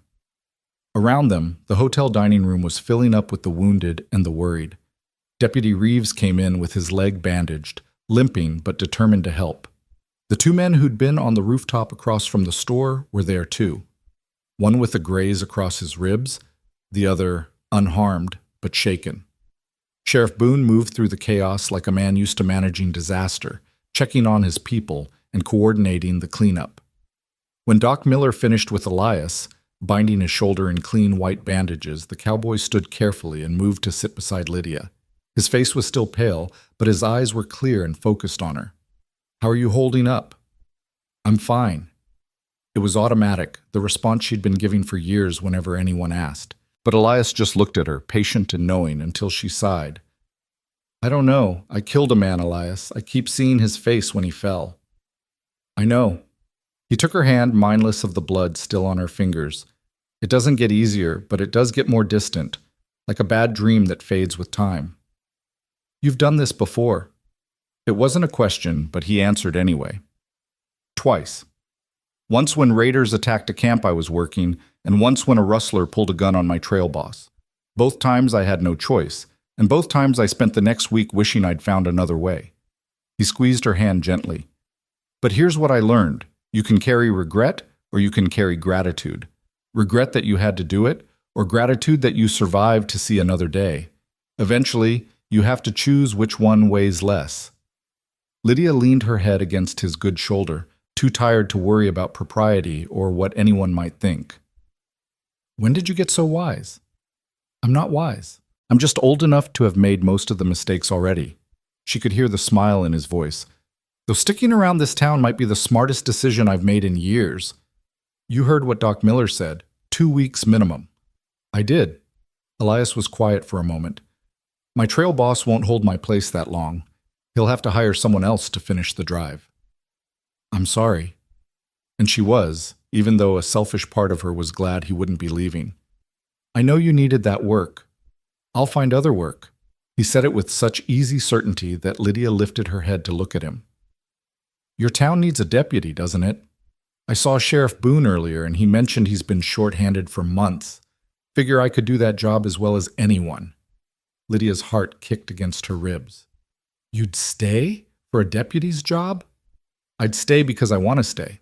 The job's just an excuse." Elias met her eyes, and there was something so open and honest in his expression that it made her chest ache. "I meant what I said last night, Lydia. I want to see where this goes, and I can't do that from Cheyenne." Before she could respond, Sheriff Boone approached them, looking more tired than Lydia had ever seen him. His face was drawn with exhaustion, and there was blood spattered across his vest. "Miss Monroe, Carter, glad to see you both upright." "What's the final count?" Elias asked. 3 of the gang dead, including Jack Barlow. Roy Barlow's in a cell nursing a concussion and a broken nose. The 5th man, fellow named Pete Hoskins, got away, but we'll catch him eventually. Boone rubbed his face. "On our side, Deputy Reeves took a bullet in the leg, but he'll recover. Tom Henderson at the bank got grazed across the scalp. And there's property damage all over town. Worst of it at your store, Lydia." "I know." She'd been trying not to think about that, about what her father would say when he returned to find his business in ruins. "How bad is it?" "Bad enough that you won't be opening for business anytime soon. Windows smashed, shelves destroyed, inventory scattered or shot up." Boone's expression softened. "But you're alive, and that's what matters." "Your father would say the same." "I hope so." Lydia stood, the blanket falling from her shoulders. "I should go back, start cleaning up." "Not yet, you won't." Doc Miller appeared beside them, his hands still bloody from treating wounds. "You need rest, young lady, real rest, not the kind where you work yourself into exhaustion pretending you're fine." "I can't just—" "Yes, you can." Mrs. Chen was there too, her small hand firm on Lydia's arm. "You come stay at my house today. Sleep, eat, recover. The store will still be there tomorrow." Lydia wanted to argue, but she was so tired her bones ached with it. The adrenaline that had kept her going through the night had drained away, leaving nothing but exhaustion and the shakes that wouldn't quite stop. "All right," she said finally, "just for today." "Good girl." Mrs. Chen looked at Elias. "You too, Cowboy. You need rest more than anyone." "I'll find somewhere," Elias started, but Sheriff Boone cut him off. "You'll stay at the hotel, on the town's coin. You help defend Sage Creek and we take care of our own. He paused. Speaking of which, I meant what I said earlier. I could use a deputy, and you've proven yourself 10 times over. Position pays $40 a month plus room and board. It's not fancy, but it's steady work if you want it. Elias glanced at Lydia, and she saw the question in his eyes. She nodded, just slightly, and something in him settled. I'll take it, Sheriff. Thank you. Don't thank me yet. There's paperwork. Baboon was smiling, the first real smile Lydia had seen from him all night. Welcome to Sage Creek, Deputy Carter. Try not to get shot again in your first week. As the sun climbed higher, burning away the last traces of night, Lydia let Mrs. Chen lead her out of the hotel and down the street toward the small house behind the laundry. She looked back once and saw Elias watching her, his hand raised in a small wave, and despite everything, the violence, the fear, the man she'd killed, she felt something like hope blooming warm in her chest. He was staying. He'd chosen to stay. For her. Lydia slept for 6 hours straight, dreamless and deep, and woke to find the sun well past noon and Mrs. Chen sitting beside the bed with a tray of food. Hot soup, fresh bread, and tea that smelled of ginger and something else she couldn't identify. Her body ached in places she didn't know could ache, and her hands were sore from gripping the Winchester so tightly, but she was alive, whole, safe. Eat, Mrs. Chen commanded, setting the tray across Lydia's lap. Then we talk. Lydia ate, discovering she was ravenous. She'd barely touched food yesterday, too nervous to eat, and now her body was demanding fuel. The soup was rich with chicken and vegetables, the bread still warm from the oven, and she cleaned her plate without meaning to. Mrs. Chen watched with satisfaction, then took the tray and settled back in her chair. You did a brave thing last night, the older woman said. A hard thing. How does your heart feel? It was such a direct question that Lydia didn't have time to formulate a polite answer. Heavy, she said honestly. Grateful. Confused. All of it at once. That is normal. You took a life to save a life. The Buddha teaches that all life is sacred, but he also teaches that we must protect those we love. Mrs. Chen folded her hands in her lap. You protected the cowboy. You protected yourself. You protected this town. That is not a small thing. I keep thinking about his family, Jack Barlow's. He must have had someone who loved him once, maybe still does. Perhaps. But he chose his path, and his path led him to your store in the middle of the night with a gun in his hand. You did not make that choice for him. Mrs. Chen leaned forward. Listen to me, Lydia Monroe. You can carry grief for the necessity of what you did. That shows you have a good heart. But do not carry guilt for surviving. That serves no one. Lydia nodded, feeling tears prick at her eyes. Thank you for letting me stay here, for the food and the words and all of it. You're a good girl who has been alone too long, Mrs. Chen smiled. But I think perhaps not so alone anymore, yes? The cowboy, he looks at you like you are the sunrise after a long night. Heat rose in Lydia's cheeks. We barely know each other. Sometimes the heart knows before the head catches up. My husband, he asked to marry me 3 days after we met. I said yes, and we had 42 years together before he died. Mrs. Chen stood, gathering the tray. Rest more if you can. When you are ready, the cowboy is at the hotel asking after you every hour. Go see him. Let him see you are well. The heart heals faster when it is not worried. After Mrs. Chen left, Lydia lay back on the bed and stared at the ceiling. Everything had changed in the space of 2 days. The store was destroyed, her quiet life disrupted, and a man she barely knew had stepped into her world and rearranged everything just by being in it. She should be terrified. She should be cautious. She should be protecting herself against the possibility of heartbreak. But all she wanted was to see Elias, to make sure he was all right, to sit beside him and feel the solid reality of his presence. She got up, washed her face and hands in the basin Mrs. Chen had left, and did what she could with her hair. Her dress was ruined, blood-stained and torn beyond saving, but Mrs. Chen had laid out a simple blue dress that must have belonged to her daughter before she married and moved to San Francisco. It fit well enough, and when Lydia looked at herself in the small mirror, she saw a woman who looked tired and bruised but unbroken. She walked back through town, and everywhere she went, people stopped to speak to her. Men touched their hats and thanked her for helping defend the town. Women who'd crossed the street to avoid her just days ago now smiled and called her brave. Even Mrs. Langford stopped her outside the dry goods store, her expression complicated. "Miss Monroe," she said stiffly, "I owe you an apology. I was wrong about many things, and I'm woman enough to admit it. What you did last night was remarkable." "I did what anyone would have done." "No." Mrs. Langford's voice was firm. "You did what most people wouldn't have the courage to do. You stood your ground and defended what was yours, and you saved lives doing it. That rifle of yours—" She paused, seeming to struggle with the words. "That rifle makes you exactly who you should be. I'm sorry I tried to convince you otherwise." Lydia felt something loosen in her chest, a tension she'd been carrying for so long she'd forgotten it was there. "Thank you, Mrs. Langford. That means more than you know." "And that young man, the cowboy, he fought beside you?" When Lydia nodded, Mrs. Langford smiled. "Then you have my blessing, if it matters. Any man who would stand with you instead of in front of you is worth keeping." By the time Lydia reached the hotel, word of her presence had spread, and a small crowd had gathered.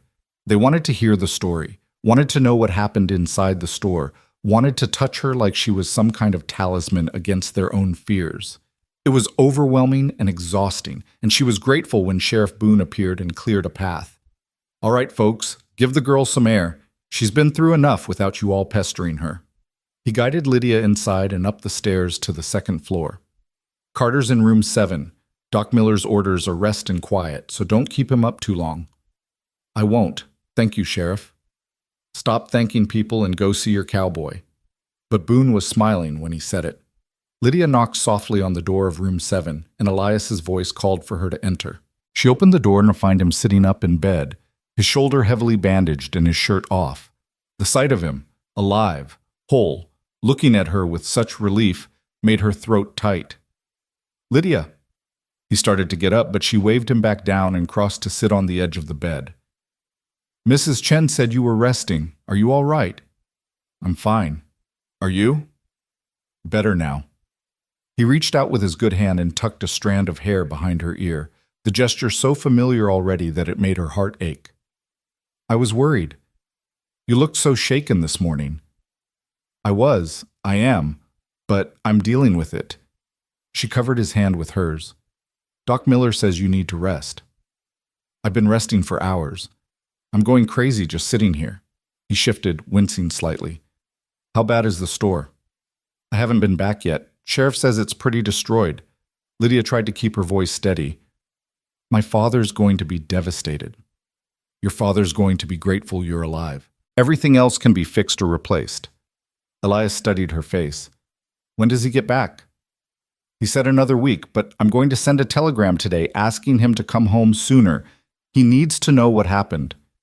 "And what are you going to tell him about me?" The question hung in the air between them, weighted with everything unspoken. Lydia looked at him. This man who'd appeared in her life like a storm, who'd stayed when he could have left, who'd fought beside her and taken a bullet and still looked at her like she was something precious. She thought about all the years she'd spent alone, telling herself she didn't need anyone, that independence was the same as freedom.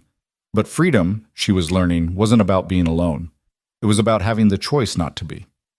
"I'm going to tell him the truth," she said quietly, "that I met a man who sees me for who I am, who stood with me when things got dangerous, who makes me want things I didn't think I could have." She paused, gathering courage. "Who I'm falling in love with, even though it's fast and reckless and probably foolish." Elias's breath caught.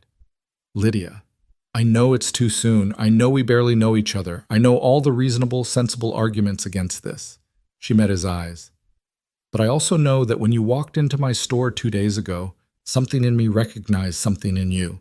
And when you said you'd stay, when you chose to stand with me instead of riding away to safety, I knew I'd never met anyone like you before and probably never would again." "You're not foolish," Elias said, his voice rough with emotion. "You're brave, braver than anyone I've ever met. And for what it's worth, I'm falling in love with you too. Fell, maybe. Past tense. The moment I saw you shooting those cans off the fence, looking so fierce and certain and completely yourself. He pulled her closer with his good arm. I've been drifting my whole adult life, Lydia. Always moving, never settling, telling myself I was free when really I was just lost. But then I found you, and suddenly I knew exactly where I was supposed to be. Lydia leaned in and kissed him, soft and slow and full of promise. This kiss was different from the first, less urgent, more certain, a claim and a covenant all at once. When they pulled apart, she rested her forehead against his and smiled.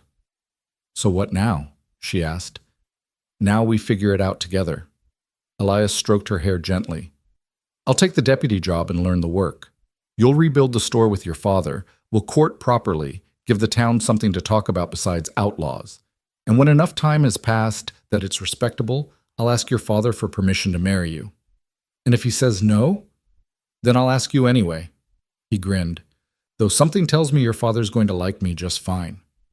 He will. Lydia kissed him again, quick and sweet. But right now you need to rest. Doctor's orders. Will you stay?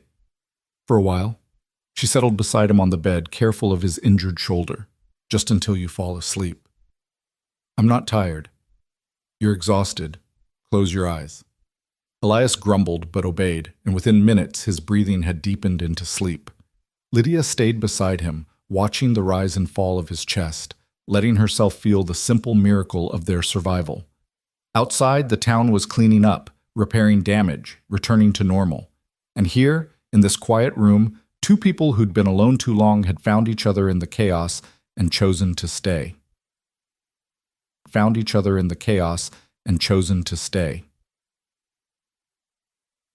But the afternoon stretched into evening, and Lydia finally forced herself to leave the hotel and face the store. She'd been putting it off, not wanting to see the damage, but it had to be done. As she walked down the street, the sun was sinking toward the mountains, painting everything in shades of gold and amber. The beauty of it seemed wrong somehow, too peaceful for a day that had started with gunfire and death. The store looked worse in daylight than it had in darkness. The front window was completely shattered, glass littering the boardwalk. The door hung crooked on its hinges, the lock mechanism destroyed. Inside, the destruction was total. Shelves overturned, goods scattered and ruined, bullet holes in the walls and ceiling. The floor was stained with blood, and the acrid smell of gunpowder still hung in the air. Lydia stood in the doorway and felt tears threaten. This was her father's dream, his life's work, and she'd let it be destroyed. Never mind that there'd been no choice, that she'd done what she had to do. The result was the same. The store was ruined, and it was her responsibility. It looks worse than it is. She turned to find Tommy Haskins standing behind her, his hat in his hands and his expression sheepish. Two other young men stood with him, Pete and another boy she didn't know well, all of them looking uncomfortable. Tommy, she didn't know what else to say. I came to apologize for what I said the other day and for, he gestured helplessly at the store. For all of it, I guess. I was a jackass and you didn't deserve that. No, I didn't. Right. Tommy shuffled his feet. Anyway, we came to help. Figured the least we could do is clean up the mess, if you'll let us. Lydia looked at the three of them, these boys who'd mocked her and dismissed her and generally made her life harder than it needed to be. But they were here now, offering help when she needed it, and that counted for something. I'd appreciate that, she said. Thank you. They worked until dark, clearing out the broken shelves, sweeping up glass, sorting through inventory to see what could be salvaged. More people came to help. The widow Peterson with her daughters, Mr. Chen from the laundry, even Mrs. Langford with her daughter-in-law Catherine. They brought brooms and hammers, bandages and sympathy, and slowly the chaos began to resolve into something manageable. By the time full darkness fell, the store was far from fixed, but at least it was clear. The damaged goods had been sorted, the glass swept up, the worst of the blood scrubbed from the floorboards. Lydia stood in the middle of it all, exhausted but grateful, as her neighbors filed out one by one with promises to return tomorrow. You're not alone in this, the widow Peterson said, squeezing Lydia's hand. We take care of our own in Sage Creek, and you're one of us whether you knew it or not. After everyone left, Lydia walked through the store one more time, taking inventory of the damage by lamplight. So much would need to be replaced: windows, shelving, stock. The safe had survived intact, thank God, but it would take weeks of work and most of their savings to get the store operational again. She was making notes when she heard footsteps on the porch. Her hand moved instinctively toward the Winchester before she recognized Sheriff Boone's silhouette in the doorway. "Working late?" he asked.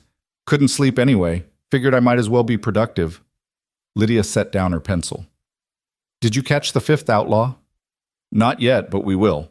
Man like that, he's got no friends and nowhere to run. He'll make a mistake eventually." Boone stepped inside, looking around at the damage. "You did good work today, getting folks organized, cleaning up. Your father would be proud." "I hope so." Lydia's voice wavered despite her best efforts. "I keep thinking about what he'll say when he sees this. All his work, destroyed in one night." "He'll say what any father would say, that he's grateful his daughter is alive and everything else is just wood and nails." Boone pulled something from his pocket and held it out. "Found this in the street this morning. Thought you might want it." It was one of the tin cans from her fence, dented and scraped but still recognizable. Lydia took it, turning it over in her hands, and felt tears finally spill over. This stupid tin can, this remnant of a morning that felt like a lifetime ago, when Elias had first ridden by and everything had changed. "Thank you," she whispered. "You're welcome." Boone cleared his throat, uncomfortable with emotion. "Listen, Lydia, what you did last night, what you and Carter both did, that took real courage, the kind most people never have to find. You saved lives, including your own, and you did it without hesitating. That's the mark of true character. I was terrified the whole time. Courage isn't the absence of fear, it's acting despite it." He paused. "Carter's a good man. If things go the way I think they will, you'll have a good life together." Lydia smiled through her tears. "Is everyone in this town discussing my romantic prospects?" "It's a small town. We don't have much else to talk about." But Boone was grinning. "Get some rest, Lydia. Tomorrow's going to be a long day." After he left, Lydia locked up what was left of the store and climbed the stairs to the living quarters. The rooms above had escaped the worst of the damage, though everything was dusty and disheveled from her frantic preparations yesterday. She washed her face and hands, changed into a nightgown, and sat by the window looking out at the town. Sage Creek was dark and quiet, settling into sleep after the trauma of the night before. Somewhere out there, Elias was sleeping in his hotel room, healing. Somewhere out there, her father was probably reading her telegram and preparing to come home. And somewhere out there, the future was waiting. Uncertain, yes, but also full of possibility. Lydia set the dented tin can on the windowsill, a reminder of how quickly everything could change. 2 days ago, she'd been alone and resigned to staying that way. Now she had Elias, had the beginning of something that felt real and true and worth fighting for. Now she had a town that had finally seen her for who she was and accepted it. Now she had hope. She climbed into bed with the Winchester leaning against the nightstand. Some habits were too ingrained to break, and let herself drift towards sleep. Tomorrow would bring new challenges, new work, new complications. But tonight, she was safe. She was loved, and she was finally, beautifully, no longer alone. The next few days passed in a blur of activity. Lydia sent her telegram to Denver, explaining the situation in the briefest terms possible and asking her father to come home. She received a reply within hours. "Arriving Tuesday. Stop. Don't worry. Stop. Love, Dad." That gave her 4 days to make the store look as presentable as possible and to figure out how to explain everything that had happened. Elias recovered quickly, his youth and general fitness working in his favor. By Saturday, he was up and moving around, though Doc Miller had strictly forbidden any heavy work. He spent his time at the sheriff's office, learning the routines and procedures of his new job, studying maps of the territory, and wanted posters of known criminals. Sheriff Boone seemed pleased with his new deputy, often commenting that it was nice to have someone who could actually shoot straight and didn't run at the first sign of trouble. In the evenings, when the day's work was done, Elias would come to the store and help Lydia with the lighter tasks, sorting inventory, updating the ledger, planning what needed to be ordered to replace the lost stock. They worked side by side, talking about everything and nothing, learning each other's rhythms and habits. Sometimes they'd take walks through town as the sun set, and Lydia would feel the weight of curious eyes following them, the whispers and speculation. But instead of bothering her, it felt like acceptance. like she was finally part of the community instead of just existing at its edges. On Sunday, they went to church together. Lydia hadn't been to services in months. She'd grown tired of the judgmental looks and whispered criticisms, but Elias asked if she'd go with him, and she found she couldn't refuse. They sat in the back pew, and Lydia was acutely aware of every head that turned, every whisper that passed between neighbors. But when Pastor Williams began his sermon, he spoke about courage and sacrifice, about standing firm in the face of evil, and his eyes kept finding Lydia and Elias in the congregation. After the service, people crowded around them. Young girls asked Lydia to teach them to shoot. Mothers thanked her for keeping the town safe. Men shook Elias's hand and welcomed him as the new deputy. It was overwhelming and wonderful and strange, this sudden acceptance after years of being on the outside looking in. Mrs. Langford approached as the crowd was dispersing, and Lydia braced herself for criticism. But the older woman simply smiled. "I'm hosting a dinner next Saturday evening. Small gathering, just a few families. I'd be honored if you and Deputy Carter would attend." Lydia nearly dropped her Bible. Mrs. Langford, inviting her to a social event. Mrs. Langford, treating her like a respectable member of society. "We'd be delighted," she managed. "Thank you." As they walked back toward the store, Elias chuckled. "I think you just got the town's official seal of approval." "It's surreal. A week ago, half these people wouldn't give me the time of day. A week ago, they hadn't seen who you really are.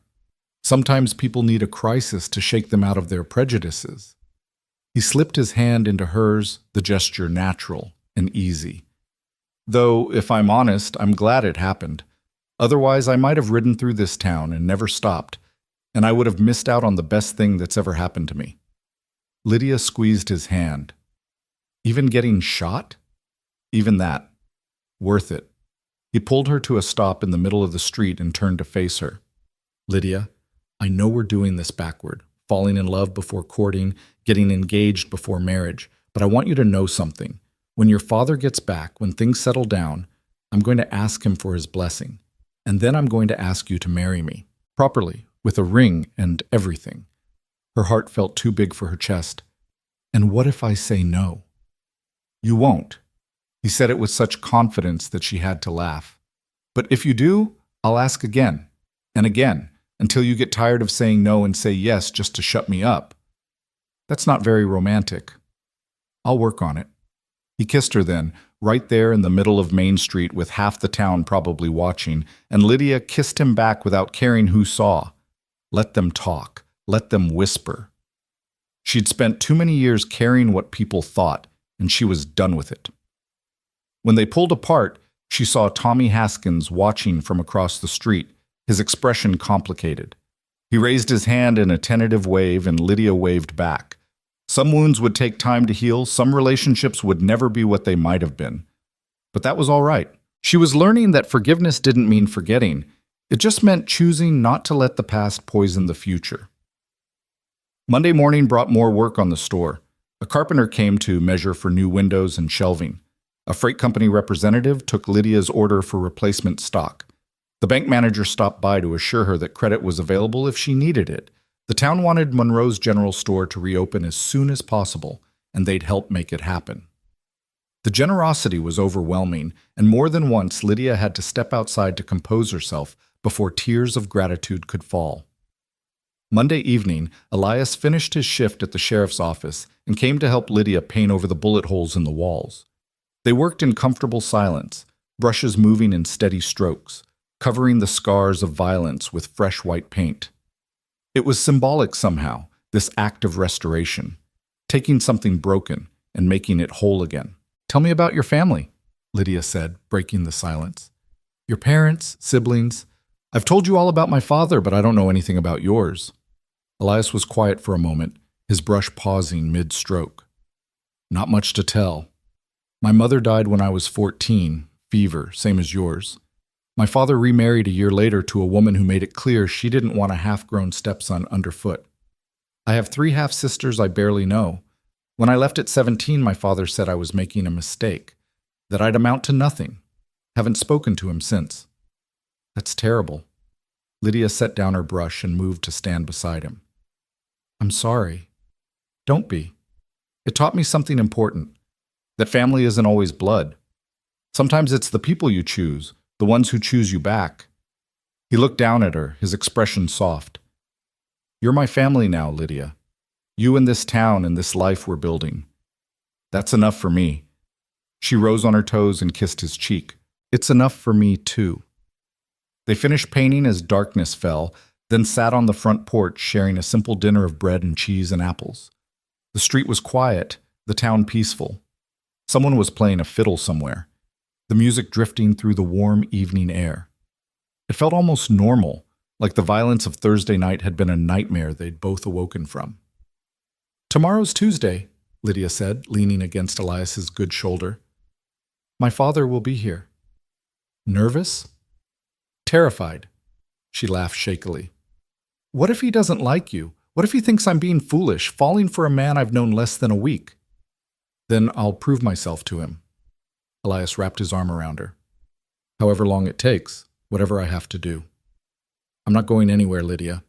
Your father's approval would be wonderful, but your happiness is what matters most. If he can't see that I'd do anything to make you happy, then I'll just have to show him. You're very sure of yourself. I'm sure of us. He kissed the top of her head. Everything else is just details. Lydia let herself relax into his embrace, listening to the fiddle music and the distant sound of voices, feeling the solid warmth of him beside her. Whatever tomorrow brought, whatever challenges lay ahead, she wouldn't face them alone. That knowledge was worth more than all the certainty in the world. Tuesday morning dawned clear and bright, the kind of perfect Colorado day that made you forget winter was coming. Lydia woke early and spent an hour making herself presentable, washing thoroughly, pinning her hair in an elaborate style she usually saved for special occasions, putting on her best remaining dress. She wanted her father to see her at her best, wanted him to know she'd managed well in his absence, despite everything that had happened. She was in the store, anxiously rearranging canned goods that didn't need rearranging, when she heard a horse outside. Her heart leaped into her throat, and she rushed to the door just as her father dismounted from a hired horse, looking travel-worn and worried. Lydia! James Monroe was a solid man in his 50s with graying hair and the weathered face of someone who'd spent his life working hard. He pulled his daughter into a fierce hug, and Lydia felt herself start to cry despite her best intentions. Thank God. When I got your telegram, I aged 10 years. Are you hurt? I'm fine, Papa. I promise. She pulled back so he could see her face. A little shaken, but fine. James held her at arm's length, his eyes scanning her for injuries. Then he looked past her at the store, and his expression shifted from relief to shock. Sweet Jesus. The telegram said there was damage, but this... I know. I'm sorry, Papa. I tried to protect it, but you were fighting armed outlaws, and you're lucky to be alive. James pulled her close again. The store can be rebuilt, Lydia. You can't. Don't you dare apologize for surviving. They went inside, and Lydia walked her father through everything. The warning about the Barlow gang, the preparations, the attack, the gunfight. She told him about killing Jack Barlow, about Elias getting shot, about the town coming together afterward to help clean up. James listened without interrupting, his face grave, his hands clenching and unclenching as she described the worst parts. When she finished, he sat down heavily on one of the few remaining chairs. You shot a man. I did. Lydia's voice was steady. He was going to kill Elias. I didn't have a choice. I know. James rubbed his face. I know you didn't. But God, Lydia, I never wanted that for you. I taught you to shoot so you could defend yourself, not so you'd have to live with...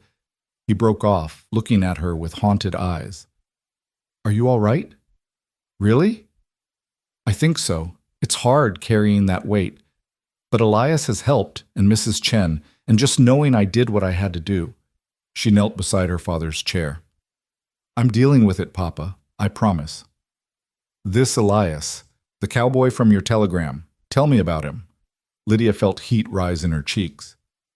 He's the new deputy. He stayed to help defend the store when he could have ridden away with his cattle outfit.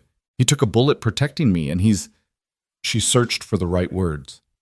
He's good, Papa. Kind and brave, and he sees me for who I am. He doesn't want to change me or make me smaller. He wants to stand with me. James studied his daughter's face, and whatever he saw there made his expression soften. You love him. I do.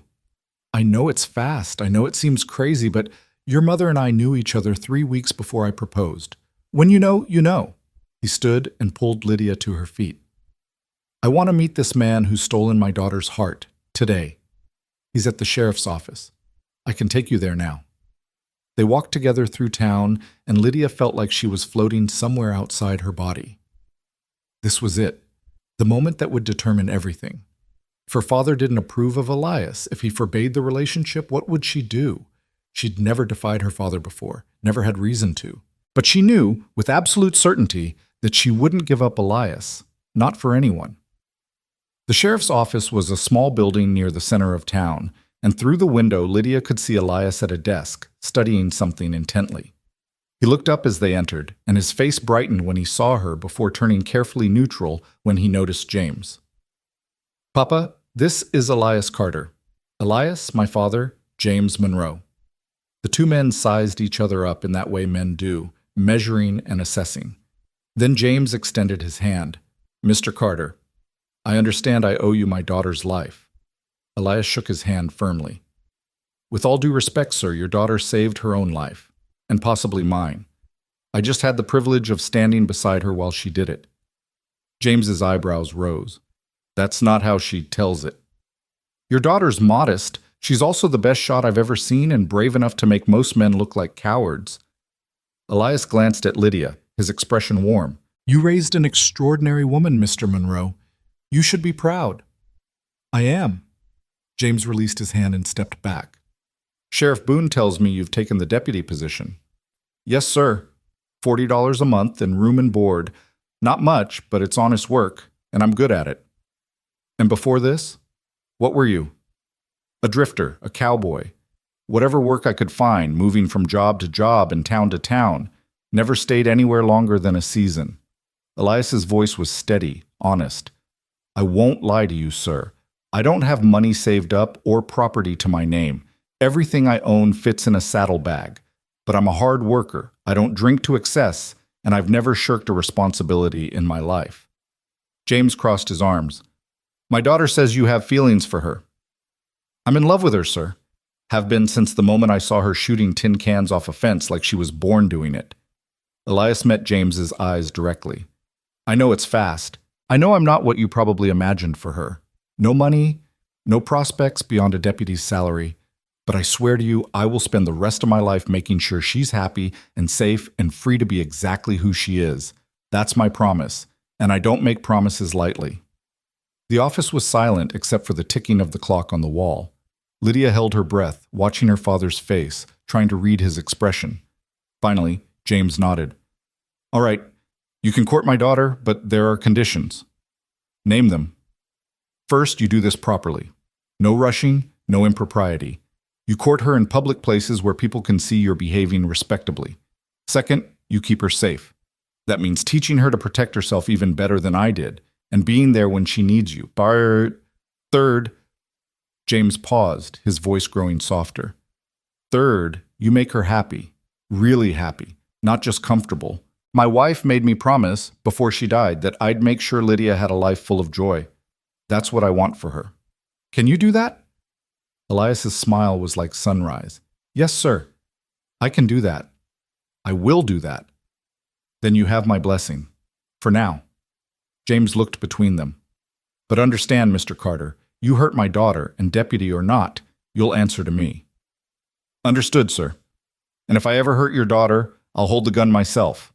James snorted, the closest thing to a laugh Lydia had heard from him since he arrived. I think I'm going to like you, Carter. Against my better judgment, but I am. Lydia felt tears of relief streaming down her face. She'd been so afraid, so worried that her father would object, would see only the lack of money or the speed of things. But he'd seen what she'd seen, that Elias was good and true and exactly right. Thank you, Papa, she whispered. Thank me by being happy. James pulled her into a hug. Now, let's go look at this store and figure out what needs to be done to fix it. Carter, you're invited to dinner tonight, 7 o'clock. Don't be late. I wouldn't dream of it, sir. As they left the sheriff's office, Lydia looked back to see Elias watching her, his expression full of so much love and promise that it made her chest ache. She mouthed, "I love you," and he mouthed it back, and somehow, impossibly, everything was going to be all right. More than all right. It was going to be wonderful. The weeks that followed brought a transformation to both the store and to Lydia's life that she could hardly have imagined a month before.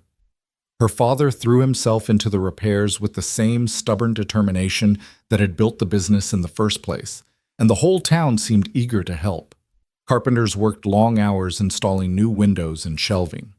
The freight company rushed orders through. Women brought meals so Lydia and her father wouldn't have to stop working to cook.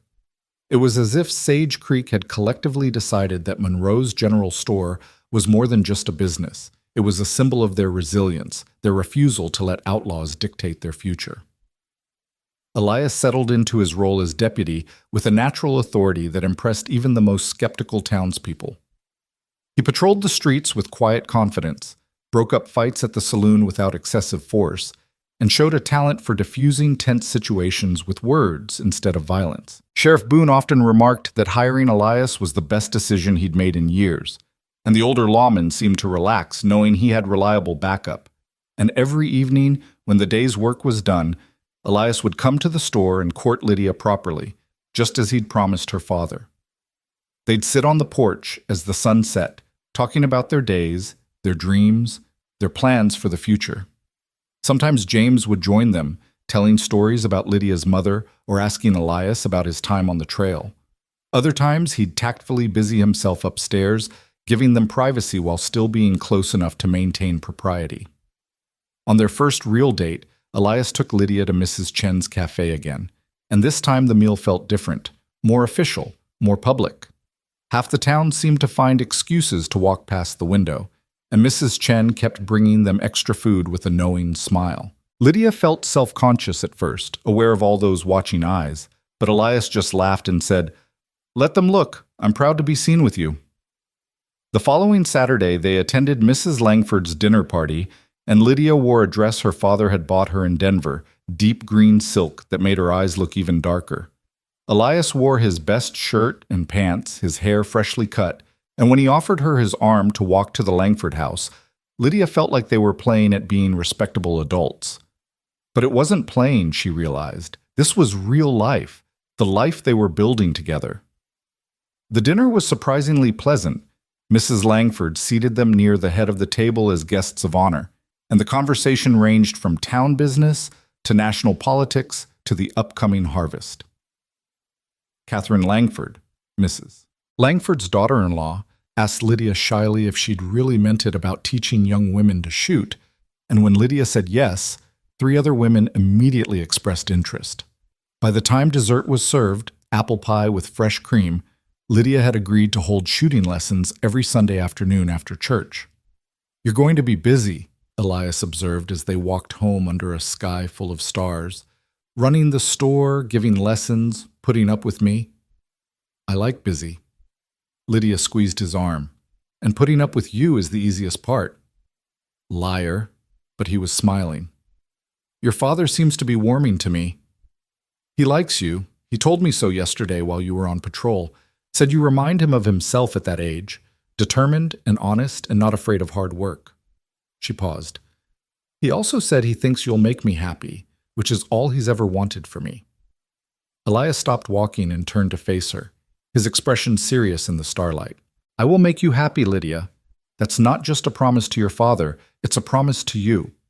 Whatever it takes, however long I live, I will spend every day trying to make you happy." "You already do." She reached up and touched his face, feeling the rough stubble under her palm.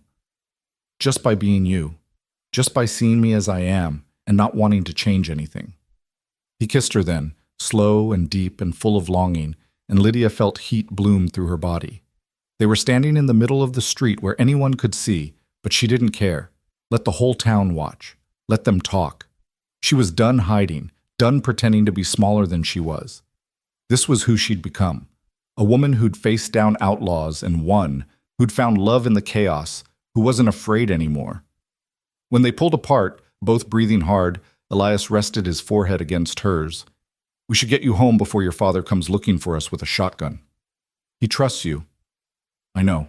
But I also know what it's like to love someone and want to protect them. If I were him, I'd be watching us like a hawk. Elias stepped back, taking her hand instead. Come on, let's get you home and I'll come by tomorrow after church for those shooting lessons you promised. They walked the rest of the way in comfortable silence, hands linked, shoulders brushing. When they reached the store, Elias kissed her goodnight on the porch, chaste and brief, appropriate for courting, and waited until she was safely inside before heading back to the room he rented above the feed store. Through the window, Lydia watched him go, this man who'd appeared in her life like a miracle and stayed like a promise. Upstairs, her father was reading by lamplight, and he looked up as she entered. Good evening.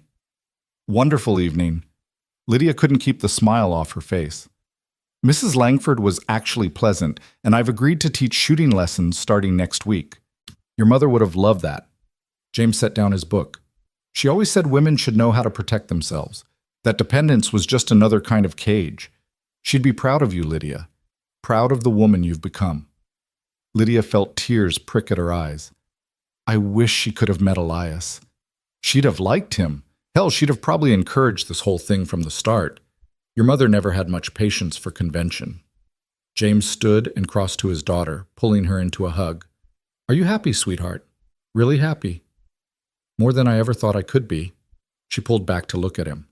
Is that strange? A month ago, my life was completely different. And now you found someone who makes you want to build a future instead of just surviving the present. That's not strange, Lydia. That's grace. He kissed her forehead. Get some sleep. Tomorrow's going to be busy. But sleep didn't come easily that night. Lydia lay in bed thinking about everything that had changed, everything that was still changing. The store would reopen in another week. They'd worked miracles getting it ready, and life would return to some version of normal. But it would be a new normal, one that included Elias and shooting lessons and the tentative acceptance of a town that had finally stopped seeing her as a scandal and started seeing her as one of their own. She thought about the future, about what it might hold. Marriage, almost certainly, though they hadn't spoken of timing yet. Children, maybe, though the thought terrified and thrilled her in equal measure. A life built side by side with someone who understood her, who valued her strength instead of being threatened by it. It was more than she dared to dream.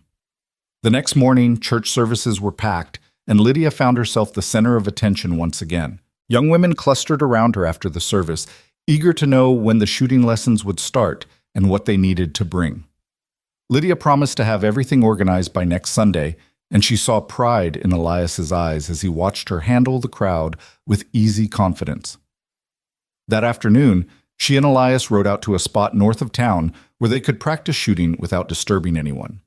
They'd borrowed horses from the livery, and the ride itself was glorious. Warm sun, clear sky, the mountains rising purple and magnificent in the distance. Elias rode easy, his shoulder having healed well enough that Doc Miller had finally cleared him for full duty. They set up tin cans on a fallen log and took turns shooting, and Lydia was pleased to discover that Elias was nearly as good a shot as she was. They traded tips and techniques, laughing when they missed and cheering when they hit, and it felt less like practice and more like play. Like two people who'd found joy in each other's company and didn't need any excuse beyond that. You're going to be a good teacher, Elias said, watching Lydia reload with practiced efficiency. Patient, knowledgeable, encouraging. Those women are lucky to have you. I hope I can actually help them. Shooting's not just about pulling a trigger. It's about confidence, about believing you can protect yourself. She raised the Winchester and fired, and another can went flying. My father gave me that when he taught me, the belief that I could handle whatever came. And you did. You handled the Barlow gang, you're handling the store repairs, you're handling this whole courtship thing with me. Elias moved behind her and adjusted her stance slightly, his hands on her waist. Though I have to say, some parts of courting you are more difficult than others. What do you mean? Lydia looked back at him, confused, and saw heat in his eyes that made her breath catch.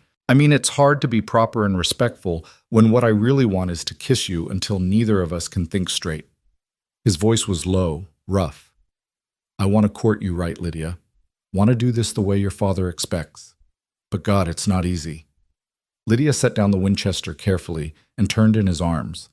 They were alone out here, miles from town, with nothing but sky and grass and the distant call of hawks. Then don't be proper. Not right now. Not when it's just us. Elias groaned and pulled her close, his mouth finding hers in a kiss that was nothing like the chaste pecks they'd shared in town. This was hungry and desperate and full of weeks of restrained wanting. Lydia kissed him back with equal fervor, her hands fisting in his shirt, her body pressed against his. She felt his heart pounding against her chest, felt his hands move from her waist to her back, holding her like she was precious and desired and everything he'd ever wanted. When they finally pulled apart, both breathing hard, Elias rested his forehead against hers and laughed shakily. "We should stop, before I forget every promise I made to your father." "We should," Lydia agreed, but she didn't move away. "One more minute. Just let me have one more minute." So they stood there, wrapped in each other, letting the moment stretch and deepen. Finally, reluctantly, Elias stepped back and picked up his hat from where it had fallen. "Come on. We should head back before someone comes looking for us and gets the wrong idea. Or the right idea. Lydia Monroe, are you trying to scandalize me?" "Maybe a little." She was grinning as she mounted her horse. "Is it working?" Terrifyingly well. But Elias was grinning too as he swung into his saddle. "Race you back to town?" They rode hard and fast, the horses stretching out beneath them, and Lydia felt free in a way she'd never experienced before. The wind whipped her hair loose from its pins, and she laughed out loud, pure and joyful. Beside her, Elias matched her pace, and they thundered across the grassland like two people who'd forgotten every rule they'd ever learned and remembered only how to be alive. Lydia won by half a length, pulling up just outside town with her chest heaving and her face flushed. Elias arrived seconds later, shaking his head in mock defeat. "That's twice now you've bested me. I'm starting to think you're better at everything." "Not everything. You're better at cards and your handwriting's neater than mine." Damning with faint praise. He dismounted and came to help her down, his hands lingering on her waist. "Thank you for today. I needed this. Needed time with just you, away from the town and all its watching eyes." "Me too." Lydia looked up at him, this man who'd become so essential to her in such a short time. "Elias, I know we're supposed to be taking this slow courting properly, but I want you to know, I'm sure, about us, about this. I've never been more sure of anything in my life." "I'm sure too." He kissed her forehead gently. "And when the time's right, when enough has passed that your father won't think I'm rushing you, I'm going to ask you to marry me, just so you know what's coming." "I'll say yes, just so you know." They smiled at each other, and in that moment, Lydia felt the future settle around them like a warm blanket, certain and safe and full of promise. Whatever challenges lay ahead, whatever obstacles they'd face them together. That was enough. That was everything. The store reopened the following Monday to a crowd that stretched down the block. People came not just to buy things, but to show support, to see the repairs, to congratulate Lydia and her father on their resilience. The new windows gleamed in the morning sun, and the fresh paint smell mingled with the familiar scents of coffee and leather and dry goods. Everything was clean and organized and ready, and Lydia felt a surge of pride as she looked around at what they'd accomplished. Her father handled most of the customers that first day, insisting that Lydia should be the one to greet people at the door since she was the face everyone wanted to see.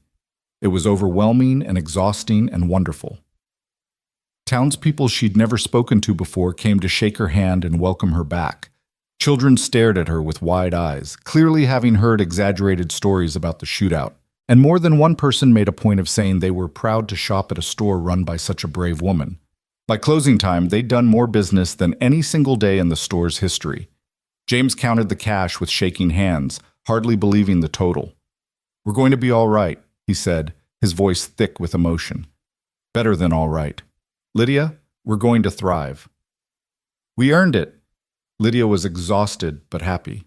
"We fought for this, Papa. For the store, for our place in this town, for the right to exist on our own terms. We earned every bit of it. Your mother would be so proud." James pulled her into a hug. "I'm so proud." That night, Elias brought dinner from Mrs. Chen's cafe. enough for all three of them, and they ate upstairs in the living quarters, too tired to care about formality. They talked about the successful reopening, about the plans for expansion that James was already making, about the shooting lessons Lydia would start that coming Sunday.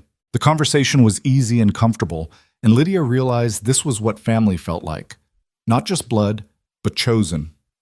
People who supported each other, who celebrated victories together, who made room at the table without question.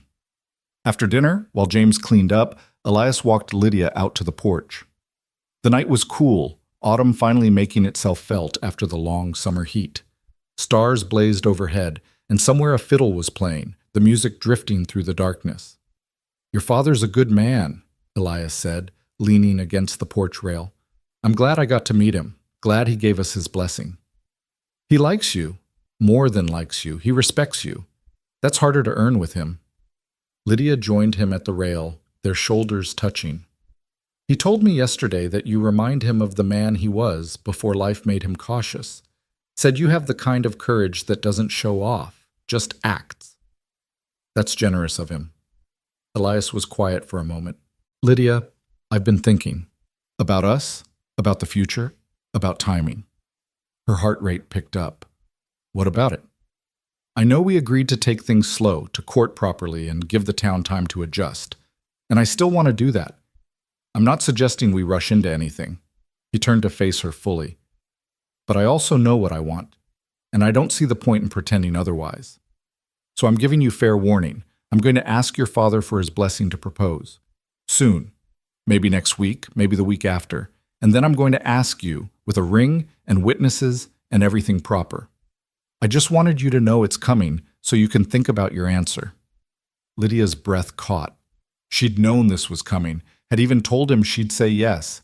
But hearing him say it out loud, hearing the certainty in his voice, made it real in a way it hadn't been before.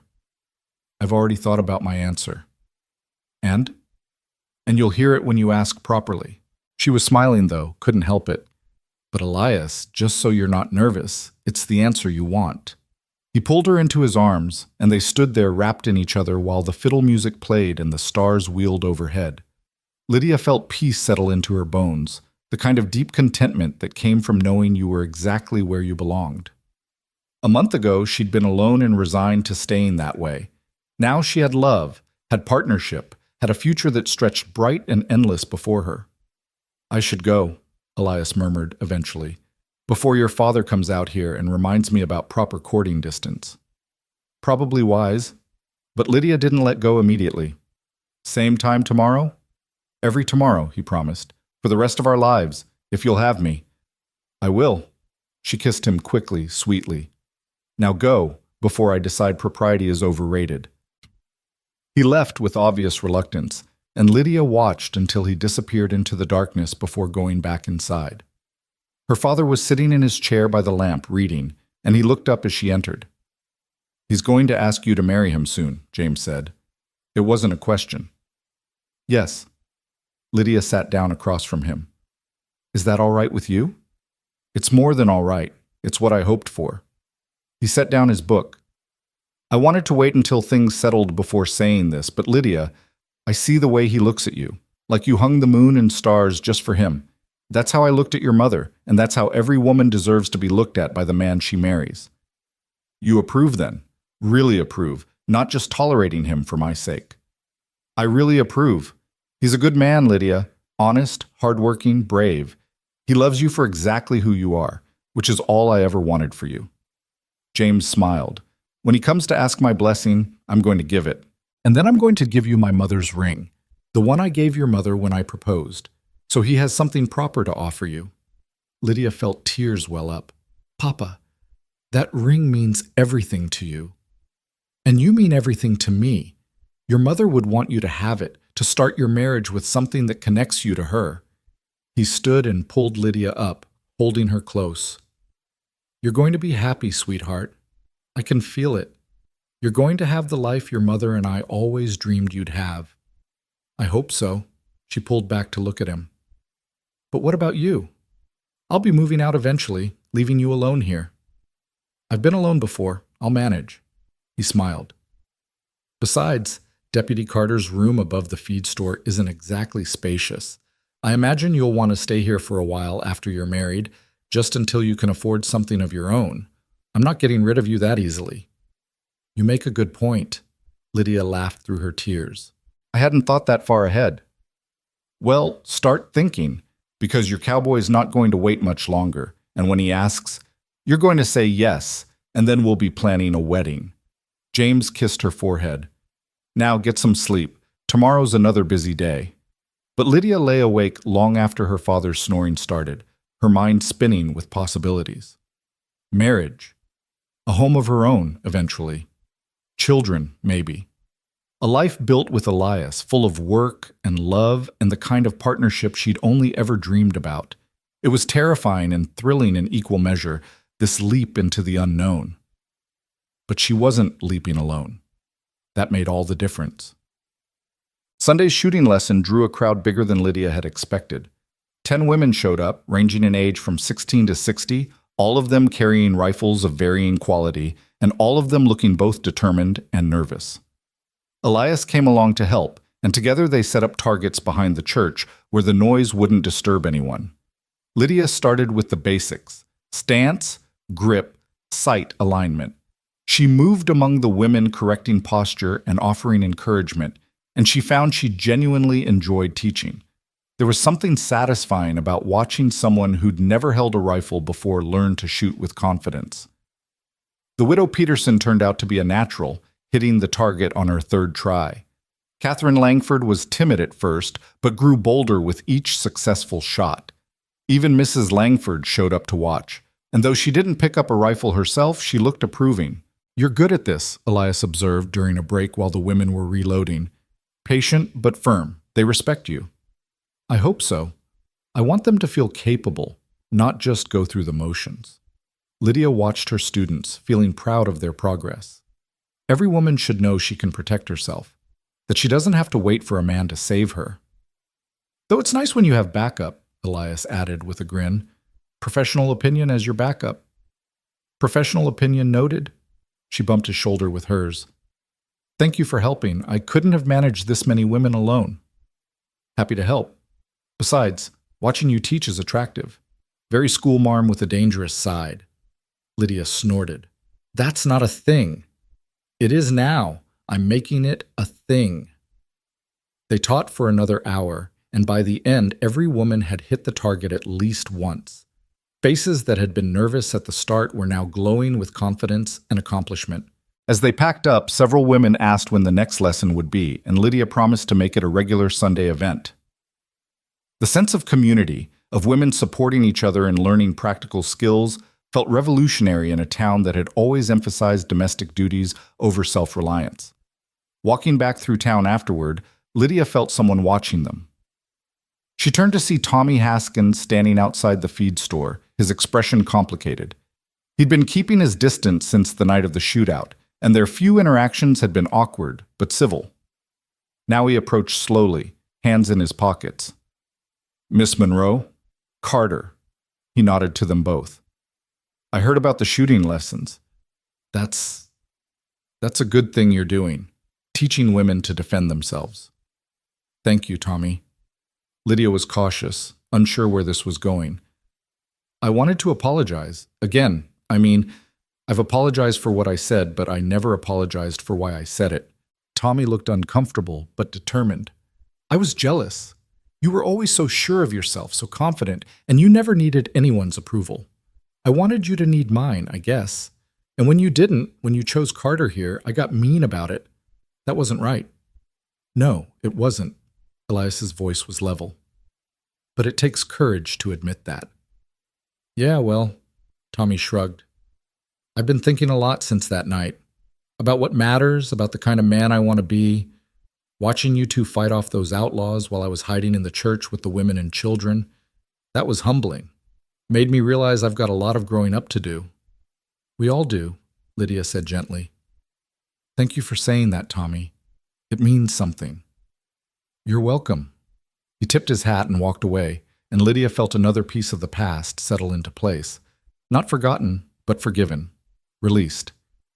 "That was big of him," Elias observed as they continued walking. It was. I didn't expect it. Lydia squeezed his hand. Maybe people can change. Maybe second chances are worth giving. Speaking of second chances, Elias stopped walking and turned to face her. I talked to your father this morning, before church. Lydia's heart began to race. And? And he gave me his blessing. Also gave me a ring. Said it was your grandmother's, then your mother's. Said he wanted me to have it to offer you. Elias pulled a small box from his pocket, and Lydia's breath caught. Now, I know we're standing in the middle of Main Street, and I know this isn't particularly private or romantic, but I also know I can't wait another minute. So Lydia Monroe, will you— Yes. She didn't let him finish, couldn't wait that long. Yes, absolutely yes. Elias laughed, joy transforming his face, and opened the box. Inside was a simple gold band with a small diamond that caught the afternoon light. You didn't let me finish the question. I didn't need to. The answer's yes. She held out her left hand and he slid the ring onto her finger. It fit perfectly, like it had been waiting for her all along. People were starting to notice, heads turning, voices rising in excitement. Within moments, a crowd had gathered, and someone was shouting congratulations. Mrs. Chen appeared from her cafe with tears streaming down her face. The widow Peterson clapped her hands with delight. Even Sheriff Boone, passing by on patrol, stopped to shake Elias's hand and kiss Lydia's cheek. Well, Elias said, pulling Lydia close despite the audience, I guess it's official now. I guess it is. She looked up at him, this man who'd changed everything just by believing in her. When should we get married? Tomorrow? He said it hopefully, and she laughed. My father would kill you. We need time to plan, to do this properly. 2 weeks? Elias. Fine, a month, but not a day longer, Lydia Monroe. I've waited long enough. A month, she agreed, and sealed it with a kiss that made the watching crowd cheer and whistle. Let them watch. Let them celebrate. This was her life, her love, her future, and she was claiming it in front of everyone. That evening, Mrs. Langford appeared at the store with Catherine and 3 other women, all of them carrying fabric and sewing supplies. We're here to help make your wedding dress, Mrs. Langford announced. Every bride deserves a proper dress, and you're going to have the finest one Sage Creek has ever seen. Lydia was so overwhelmed she could barely speak. These women who'd criticized her, who'd whispered about her behind fans and across fence posts, were now offering to help her celebrate the most important day of her life. I don't know what to say. Say yes and let us fuss over you. Mrs. Langford was already pulling out measuring tapes. You've earned this, dear. You've earned all of it. They spent hours that evening discussing designs and taking measurements, and Lydia found herself laughing more than she had in years. The women shared stories about their own weddings, offered advice about marriage, and treated her like she was already part of their circle. By the time they left, promising to return the next evening to start sewing, Lydia felt like she'd been given something precious: acceptance, friendship, belonging. Her father watched from his chair, smiling. Your mother would have loved this, would have loved all of it, the proposal, the dress planning, the way the whole town's coming together. I wish she could be here. Lydia sat down across from him, the ring heavy and wonderful on her finger. I wish she could meet Elias. She knows. Wherever she is, she knows, and she's happy for you. James leaned forward. Lydia, I want you to know something. When your mother died, I thought about giving up. Thought about selling the store and moving somewhere else, somewhere without memories. But I had you, and you needed stability, needed a home. So I stayed and I built this place into something we could both be proud of. And now, watching you here with Elias, seeing you so happy, I know I made the right choice. You were worth every sacrifice, every hard day, every moment of doubt. Papa? Lydia's voice broke. I don't know what to say. Don't say anything. Just be happy. That's all I ever wanted. He stood and pulled her up, holding her close. Now, we've got a wedding to plan and a store to run. Let's get some sleep while we can. But Lydia lay awake again that night, turning the ring on her finger, marveling at how quickly life could change. A month ago, she'd been alone and resigned to it. Now she was engaged, accepted, loved. Now she had everything she'd secretly dreamed of but never dared to hope for. Now she had a future that gleamed as bright as the diamond on her hand. The next 4 weeks passed in a blur of preparations. The women of Sage Creek descended on Lydia with enthusiasm, insisting on helping with every detail. The dress came together beautifully, cream silk with delicate lace at the collar and cuffs, a design that was elegant without being fussy. Mrs. Peterson offered her home for the reception since it was the largest in town. Pastor Williams agreed to perform the ceremony in the church, and half the town seemed determined to attend. Elias threw himself into his deputy work, saving every penny of his salary toward their future. He and Lydia had decided to stay in the rooms above the store after the wedding, at least until they could afford a place of their own. James had insisted, saying the space was plenty big enough, and he enjoyed having company.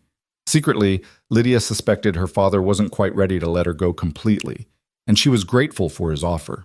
They spent their evenings together, walking through town or sitting on the porch, talking about their plans. Elias wanted children eventually, and so did Lydia, though the thought terrified her. He wanted to save enough money to buy a small ranch outside town someday, somewhere they could raise horses and have space to breathe. She wanted to expand the store, maybe add a lending library or a small cafe. Their dreams wove together like threads in a tapestry, creating a picture of a life that was uniquely theirs. The night before the wedding, Lydia's father pulled her aside. "I have something for you, something your mother wanted you to have when you got married." He handed her a small wooden box, worn smooth with age. "Open it." Inside was a letter in her mother's handwriting, yellowed with time but still legible. Lydia's hands shook as she unfolded it. "My dearest Lydia," it read, "if you're reading this, then you're about to be married, and I'm not there to see it. I'm sorry for that. Sorry I won't see the woman you've become. Sorry I won't meet the man who won your heart. But I want you to know something important. Being married isn't about losing yourself. It's about finding someone who helps you become more of who you already are. It's about partnership, respect, and choosing each other every single day. Don't let anyone, not society, not well-meaning friends, not even your husband, make you smaller than you are. You were born to be mighty, my darling girl. Never forget that. All my love, always. Mama." Lydia read it 3 times, tears streaming down her face. Then she folded it carefully and put it back in the box. "Thank you, Papa. I can't even..." She wrote it a week before she died. "Made me promise to give it to you on your wedding day." James's voice was thick with emotion. "She knew she wouldn't be here, but she wanted you to know she was thinking of you, believing in you, always." That night, Lydia slept with the letter under her pillow, feeling her mother's presence like a blessing. And when she woke the next morning, her wedding day, the sun was streaming through the windows and her heart was full of joy and anticipation and the bone-deep certainty that she was about to step into the life she was meant to live, the life she'd fought for, survived for, chosen for herself, the life that began with a rifle, a cowboy's grin, and the courage to believe she deserved to be loved exactly as she was. The morning of the wedding dawned clear and perfect, the kind of October day that made Colorado famous. Crisp air, brilliant sunshine, and mountains standing sharp against a sky so blue it almost hurt to look at. Lydia woke before dawn, too excited and nervous to sleep any longer, and lay in bed listening to the sounds of the town stirring to life. Somewhere, a rooster crowed. Somewhere else, a dog barked. Ordinary sounds on an extraordinary day. She rose and washed carefully, taking her time with each ritual. This was the last morning she'd wake up as Lydia Monroe, unmarried woman. By sunset, she'd be Lydia Carter, and the thought made her heart race with anticipation and just a touch of fear. Not fear of Elias or of marriage itself, but the natural anxiety that came with any great change, any leap into the unknown. Her father was already up, making coffee in the kitchen, and he looked up as she entered. His eyes were red-rimmed, and she realized he'd been crying. "Papa?" "I'm all right." He pulled her into a fierce hug. "Just thinking about your mother, wishing she could be here. She'd be so proud of you, Lydia, so proud of the woman you've become." "I feel her here," Lydia said quietly. "Her letter, her ring, her spirit. She's part of this day even if she can't be here in person." They had breakfast together, neither one eating much, both too emotional for appetite. James kept looking at his daughter like he was memorizing her face, and Lydia found herself doing the same to him. After today, everything would be different. Not bad, just different. The shape of their family was changing, expanding to include Elias and eventually others. It was beautiful and bittersweet all at once. At 9 o'clock, Mrs. Langford arrived with Catherine and 3 other women, all of them carrying the finished wedding dress and various supplies for hair and makeup. They shooed James out of the living quarters with good-natured firmness and took over, transforming the space into a bride's dressing room. The dress was even more beautiful than Lydia remembered. The cream silk seemed to glow in the morning light, and the lace was so delicate it looked like frost. "Let's get you ready," Mrs. Langford said, her voice gentler than Lydia had ever heard it. "You're going to be the most beautiful bride Sage Creek has ever seen." They helped her into the dress, fastening the dozens of tiny buttons up the back, adjusting the fit until it was perfect. Catherine did her hair, pinning it up in an elaborate style that was both elegant and practical, soft curls framing her face, the rest secured with pins, and the small pearl comb that had been her mother's. Mrs. Chen arrived with flowers, wildflowers gathered from the hills, tied with cream ribbon, and pressed them into Lydia's hands. "You look like a dream," the widow Peterson said, her voice thick with tears. "An absolute dream." Lydia looked at herself in the mirror and barely recognized the woman staring back. She looked softer somehow, more feminine, but her eyes held the same strength and determination they always had. The dress didn't change who she was, it just framed it differently. She was still the woman who could shoot tin cans off a fence at 30 paces, who'd faced down outlaws and won. The dress was just another kind of armor, one meant for celebration instead of battle. At 10:30 her father returned, dressed in his best suit with a flower pinned to his lapel. He stopped in the doorway when he saw her, and tears spilled down his cheeks without shame. "Oh, Lydia, you look just like your mother did on our wedding day. Just exactly like her." "Don't make me cry," Lydia warned, but her own voice was wavering. "I'll ruin whatever Mrs. Langford did to my face." "Let it be ruined." James crossed to her and took both her hands. "This is what matters. You, happy, about to marry a good man. Everything else is just window dressing." The women gave them a moment of privacy, stepping out onto the landing, and James pulled something from his pocket. It was a small silver locket on a delicate chain. "This was your mother's. I gave it to her on our wedding day.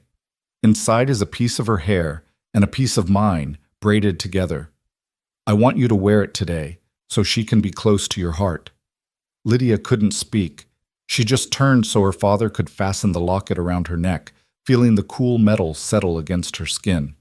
When she turned back, she pulled him into a hug, not caring if it wrinkled the dress. "Thank you, Papa, for everything, for raising me, for teaching me to be strong, for letting me be who I am, for approving of Elias and supporting us, for all of it. You're my daughter, my joy, my pride." James's voice broke. "It's been an honor to be your father, Lydia, an absolute honor."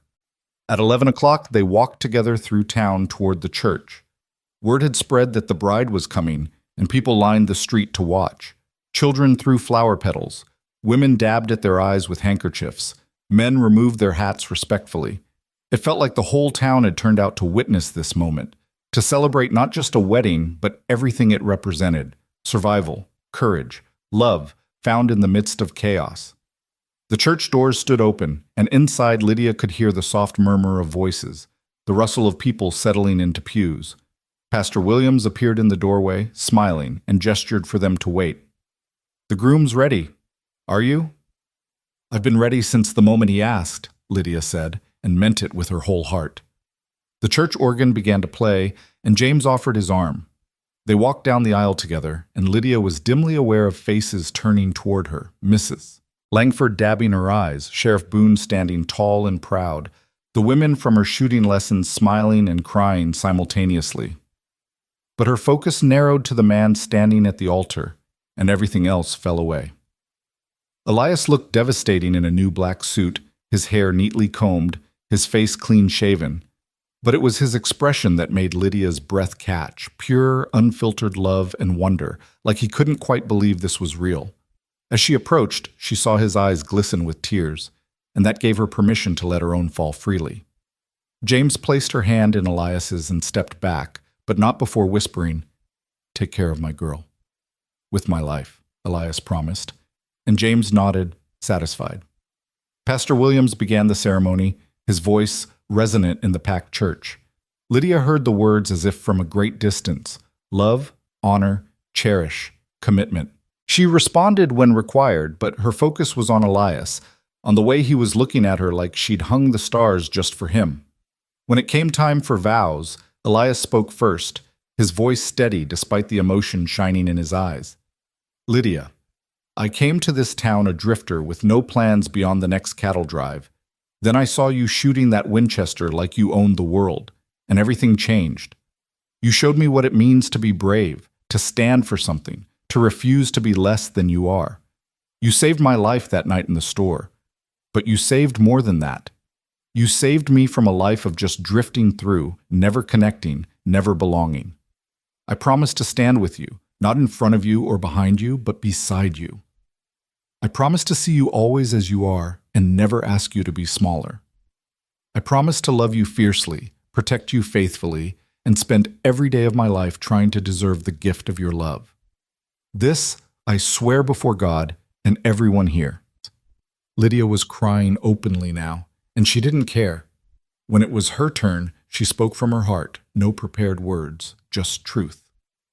Elias, you saw me when everyone else was looking at who they thought I should be.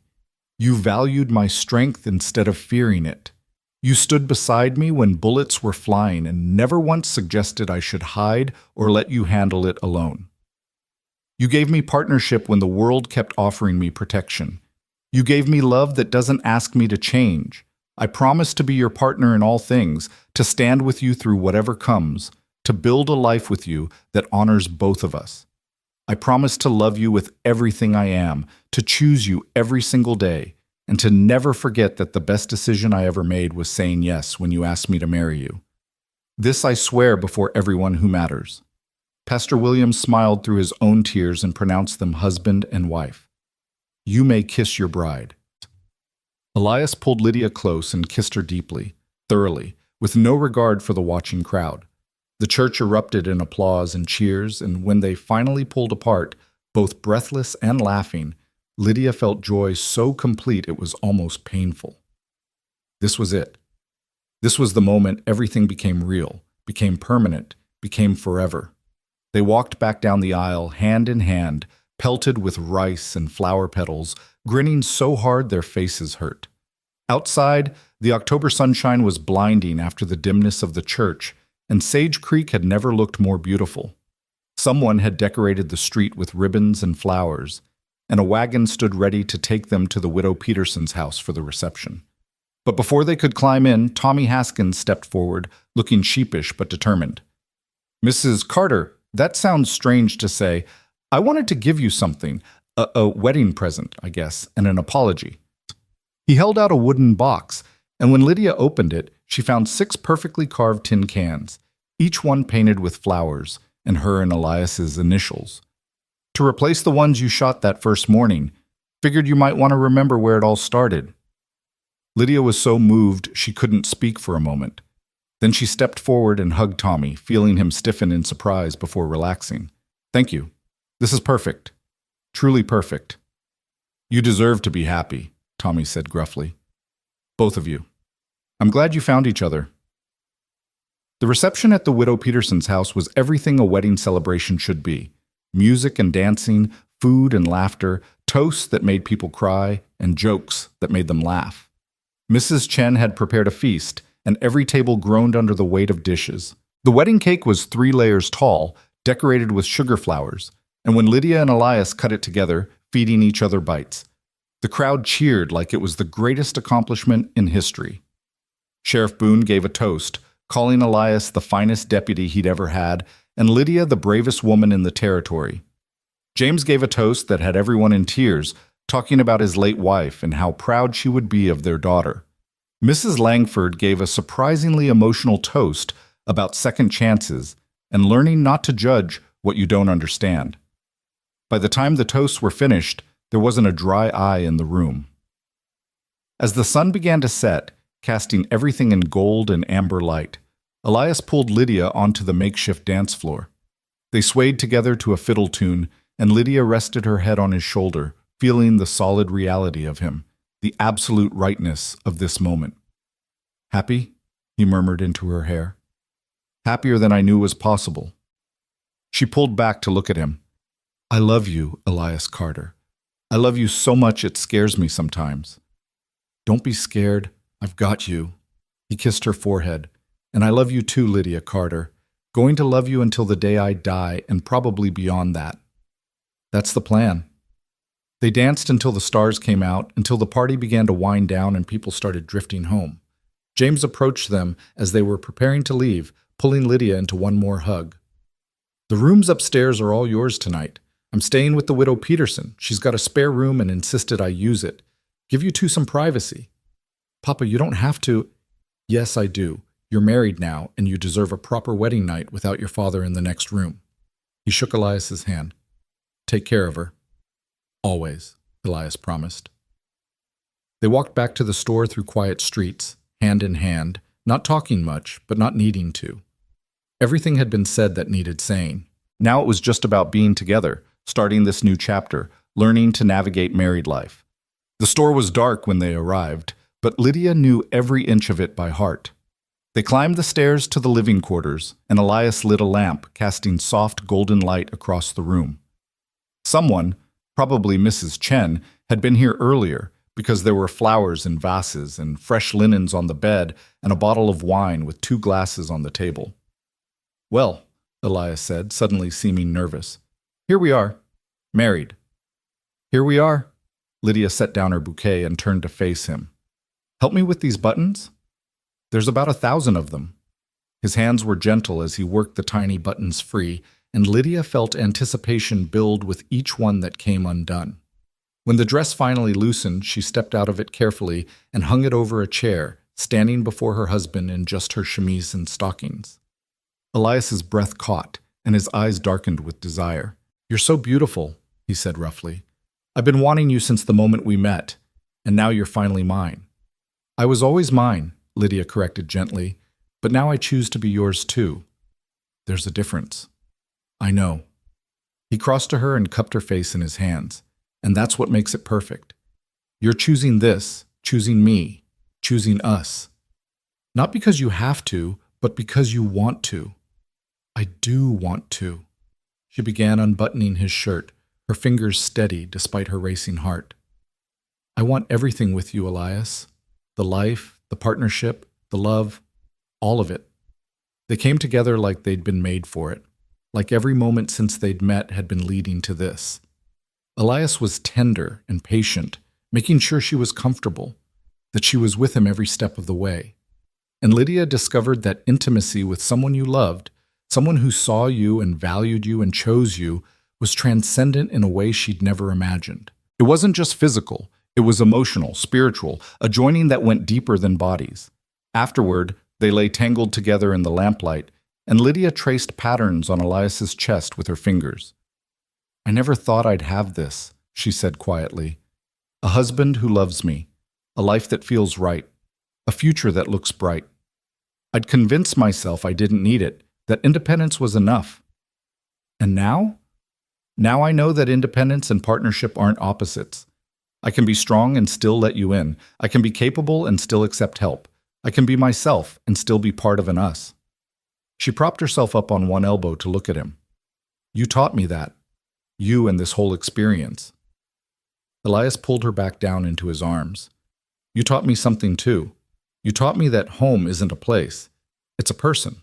I spent years looking for somewhere to belong, and all along I was looking for someone. I was looking for you.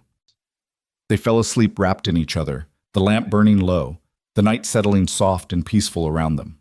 Outside, Sage Creek slept under stars that had witnessed everything: the arrival of a drifter, the courage of a woman with a rifle, the violence that brought them together, and the love that bloomed from chaos. The town that had once whispered scandal now whispered blessing. And Lydia Monroe Carter slept the deep, dreamless sleep of someone who'd finally found their place in the world. The months that followed brought changes both expected and surprising.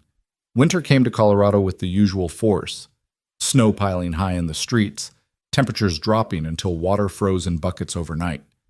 But the store stayed warm and busy, and Lydia and Elias settled into married life with an ease that suggested they'd been together for years instead of months.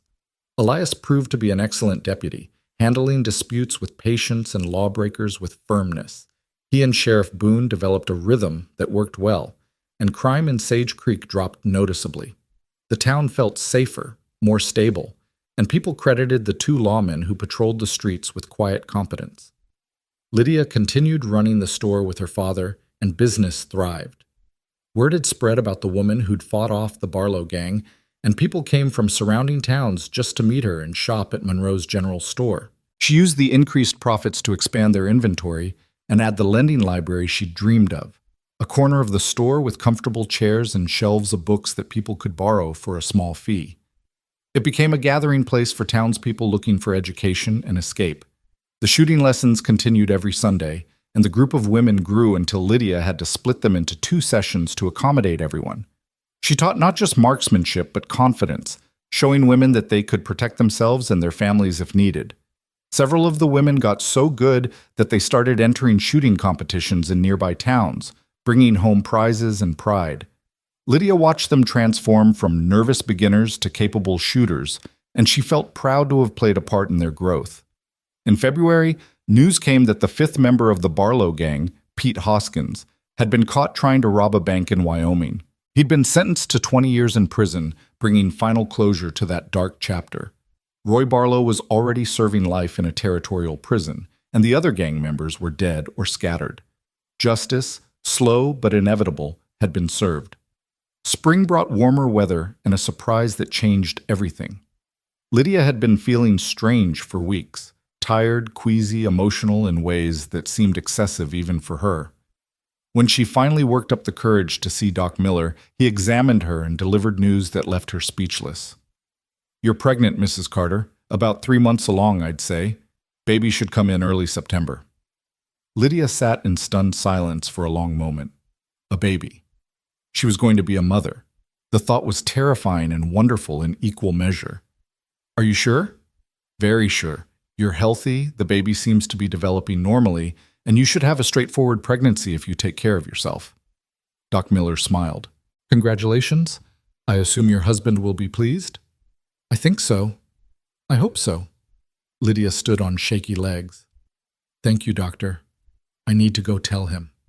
She found Elias at the sheriff's office, filling out paperwork, and the moment he saw her face, he was on his feet. "What's wrong? Are you hurt?" "No, I'm fine. Better than fine." She took his hands, and suddenly tears were streaming down her face. "Elias, I'm pregnant. We're going to have a baby." His expression went through a series of changes: shock, disbelief, and then pure blazing joy. He let out a whoop that probably scared half the town and picked her up, spinning her in a circle before remembering himself and setting her down gently. "A baby. We're having a baby. In September." She was laughing and crying simultaneously. "I'm terrified and excited, and I have no idea how to be a mother, but we'll figure it out together." He kissed her deeply, thoroughly, then pulled back and kissed her forehead, her cheeks, her nose. "I love you. I love you so much, and I already love this baby." "So do I." Lydia placed her hands over her still flat stomach. "So do I." They told her father that evening, and James cried openly, pulling Lydia into a hug and thanking God that he'd lived to see his grandchild. He immediately began planning an expansion of the living quarters to give them more space, sketching designs and calculating costs. The news spread through town with the usual speed, and within days people were stopping by to offer congratulations and advice. Mrs. Chen brought herbs she swore would help with morning sickness. The widow Peterson started knitting blankets. Mrs. Langford arrived with a cradle that had belonged to her grandmother, beautifully preserved and perfect. The pregnancy progressed smoothly through spring and into summer. Lydia's body changed in ways that were strange and miraculous. The subtle rounding of her belly, the first fluttering movements that became stronger kicks as the baby grew. Elias was constantly amazed by it, placing his hands on her stomach to feel the baby move, talking to the child like it could already hear him. His wonder and excitement made Lydia fall even more deeply in love with him. In August, they received unexpected news. The territorial governor, impressed by the story of how Sage Creek had defended itself against the Barlow gang, sent a commendation to Sheriff Boone, Deputy Carter, and Lydia Monroe Carter for their bravery. The letter praised their courage and noted that they'd set an example for other small towns facing lawlessness. It wasn't just recognition, it was validation that what they'd done mattered. "Listen to this," James read aloud from the letter one evening. "Mrs. Carter's actions demonstrate that courage knows no gender, and her willingness to defend her property and community serves as an inspiration to all citizens of this territory." Well, how about that? "It's embarrassing," Lydia said, though she was secretly pleased. "It's deserved." Elias took her hand. "You saved lives that night, including mine. You should be recognized for it." The commendation was framed and hung in the sheriff's office, and people came from all over to see it and hear the story. Lydia found herself telling it over and over, and each time it felt a little less raw, a little more like history instead of trauma. The weight of having killed a man never entirely left her, but it became something she could carry, a scar that reminded her of her strength instead of her shame. September arrived with cooler nights and the first hints of autumn color in the aspens. Lydia's due date came and went, and she grew increasingly uncomfortable and impatient. Finally, on a Tuesday morning just after dawn, her water broke and contractions began. Elias ran for Doc Miller while James stayed with Lydia, helping her breathe through the pain and assuring her everything would be fine. The labor was long and difficult, lasting through the day and into the night. Elias paced outside the bedroom like a caged animal, refusing to leave despite James's assurances that everything was normal.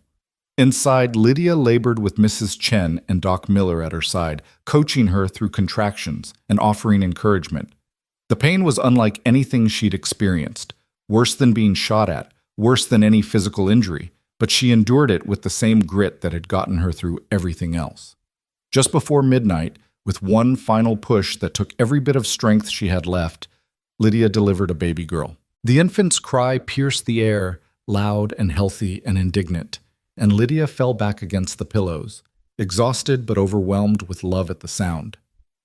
"It's a girl," Doc Miller announced, cleaning the baby quickly before placing her on Lydia's chest. A beautiful, healthy girl. Lydia looked down at her daughter, tiny and perfect, with a fuzz of dark hair and eyes that seemed to look right into her soul, and felt her heart expand in ways she hadn't known were possible. "Hello?" she whispered. "Hello, little one. We've been waiting for you." The door burst open and Elias appeared, his face wild with worry. "Lydia, are you— oh my God." He approached slowly, reverently, and when he saw the baby, his entire expression transformed. He sat carefully on the edge of the bed and touched one finger to his daughter's tiny hand. She immediately grasped it, her grip surprisingly strong, and Elias let out a sound that was half laugh, half sob. "She's perfect," he breathed. "She's absolutely perfect. Are you all right?" "I'm wonderful." Lydia was crying again, tears of exhaustion and joy and wonder. "She's here. Our daughter is here." "What will you name her?" James asked from the doorway, his own eyes wet with tears. Lydia looked at Elias, and they shared a moment of silent communication. They'd discussed names for months, but had never quite settled on one. Now, looking at their daughter's face, Lydia knew exactly what was right. "Grace," she said softly, "Grace Elizabeth Carter. Elizabeth for my mother, Grace for what she represents. The Grace that brought us together, that saved us, that gave us this incredible life." "Grace Elizabeth Carter," Elias repeated, testing it out. "It's perfect. She's perfect. You're perfect." He leaned in and kissed Lydia gently. "Thank you. For her, for us, for everything." Little Grace yawned, making a sound like a tiny kitten, and both her parents laughed with delight. Doc Miller finished his work, declared mother and baby healthy, and left them alone with James, who couldn't stop staring at his granddaughter with wonder. "She looks like her grandmother," he said finally. "Same nose, same chin. Your mother would have loved her so much, Lydia." "She does love her. From wherever she is, she loves her." Lydia held Grace closer, marveling at the weight and warmth of her. And Grace will grow up knowing about the grandmother who wanted her to be mighty, who believed women could be anything they chose to be. In the weeks that followed, Grace became the center of their world. She was a good baby, content to sleep and eat and be held, and watching Elias with his daughter was one of Lydia's greatest joys. He was gentle and attentive, changing diapers without complaint, and walking the floor at midnight when Grace was fussy. He sang to her in a soft baritone, made silly faces to make her smile, and looked at her like she was the most precious thing in the world. The town embraced Grace with enthusiasm. Women brought gifts and advice, men congratulated Elias on his daughter, and children came to peer at the baby with wide eyes. Grace's christening in October was attended by what seemed like half the territory, and Pastor Williams blessed her as a child of strength and grace, born to parents who'd proven their courage. As autumn deepened into winter and Grace grew from a newborn into a bright, alert infant, Lydia reflected on everything that had changed in just over a year. She'd gone from a lonely woman shooting tin cans at dawn to a wife, mother, and respected member of her community. She'd faced violence and survived. She'd found love and built a family. She'd learned that strength didn't mean standing alone. It meant knowing when to let others stand with you. One evening in December, with snow falling soft outside and a fire crackling in the stove, Lydia sat nursing Grace while Elias read aloud from a book and her father dozed in his chair. It was utterly ordinary and completely perfect, the kind of domestic scene she'd never imagined for herself, the kind of happiness she'd thought was reserved for other people who fit better into society's expectations. Elias looked up from his book and caught her watching him. "What are you thinking about?" "Everything. How we got here, how lucky I am, how grateful." She smiled at him over Grace's downy head. "I was thinking about that first morning when you rode past and saw me shooting. If you hadn't stopped, if you just kept riding, but I did stop, I couldn't help it. You were the most magnificent thing I'd ever seen, standing there with your rifle like you owned the world, and I knew immediately that my life had just changed." He set down the book and moved to sit beside her on the sofa, careful not to disturb Grace. "Everything I have, everything I am now, it all started with you and that Winchester." "They mocked me for carrying that rifle," Lydia said softly. "Called me unnatural, said I'd die alone. But that rifle led me to my wife." Elias finished the sentence they'd both said before, the phrase that had become part of their story. "And I'll spend the rest of my life being grateful for it." Grace finished nursing and made a small, satisfied sound, and Lydia lifted her to burp against her shoulder. The baby's warmth, her sweet, milky smell, the absolute trust with which she relaxed into her mother's arms. It was almost overwhelming. This tiny person, this perfect combination of Lydia and Elias, this promise of the future. "I want to tell her stories," Lydia said. "When she's old enough to understand, I want to tell her about her grandmother who believed women should be mighty, about the rifle and the courage it represented, about the night we fought off outlaws and I learned what I was capable of, about her father who chose to stay when he could have left, who saw me and loved me exactly as I was. We'll tell her together," Elias promised, "and we'll raise her to be brave and strong and certain of her worth. We'll teach her to shoot if she wants to learn, and to read, and to think for herself. We'll raise her to be exactly who she is, whoever that turns out to be." "She'll be magnificent," Lydia kissed Grace's head. "How could she not be, with the family she has?" James stirred in his chair and opened his eyes, looking at the three of them with such love that it made Lydia's throat tight. "Your mother would be so proud," he said, echoing words he'd said before but that never lost their power. "So very proud." Later that night, after Grace had been settled in her cradle and James had retired to his own room, Lydia and Elias lay in bed together, hands linked in the darkness. Outside, snow continued to fall, blanketing Sage Creek in white silence. Inside, the fire had burned down to embers, and the house creaked softly as it settled. "Are you happy?" Elias asked, the same question he'd asked on their wedding day and many times since. Deliriously, Lydia rolled to face him, though she could barely see his features in the darkness. "More than I ever thought possible. You?" "More than I have words for." He pulled her closer. "I came to this town with nothing, and I found everything. I found home. I found purpose. I found you. They fell asleep wrapped in each other, and Lydia's last conscious thought was of gratitude for the rifle that had defined her, for the cowboy who'd seen her worth, for the courage that had carried her through darkness, and for the love that had made everything else possible. She'd been mocked for being different, for refusing to be small, for carrying a Winchester instead of needlework. But that difference, that refusal, that rifle, they'd led her here, to this moment, to this life, to this perfect, imperfect, beautiful reality. And as she drifted into sleep, she could swear she heard her mother's voice, soft and approving, whispering the words from her letter. You were born to be mighty, my darling girl. She had been. She was. And now she would teach her daughter to be the same. The rifle still hung above their mantel, polished and ready, a reminder of where they'd started and what they'd survived. A symbol not of violence, but of strength, not of fear, but of courage, not of standing alone, but of choosing to stand together. It had been with Lydia through her loneliest days, through her darkest night, and through her greatest triumph. And it would stay there, honored and remembered, a testament to the woman who'd refused to be anything less than herself, and to the man who'd loved her, not despite that refusal, but because of it. In Sage Creek, Colorado, in the winter of 1877, the story became legend. Not just the story of the shootout, but the whole tale of how a rifle-carrying woman and a drifting cowboy found each other and built something real. Mothers told it to their daughters as a lesson about staying true to yourself. Fathers told it to their sons as a reminder to value strength in any form. And when anyone asked how it started, how two people from such different worlds came together, the answer was always the same. They mocked her for carrying a rifle until a cowboy said, "That's the woman I'd marry." And he meant it, and she believed him. And together, they built a life worth living, fierce and tender and completely their own. That was the beginning, the middle, and the happily ever after. That was the truth that endured long after the details faded.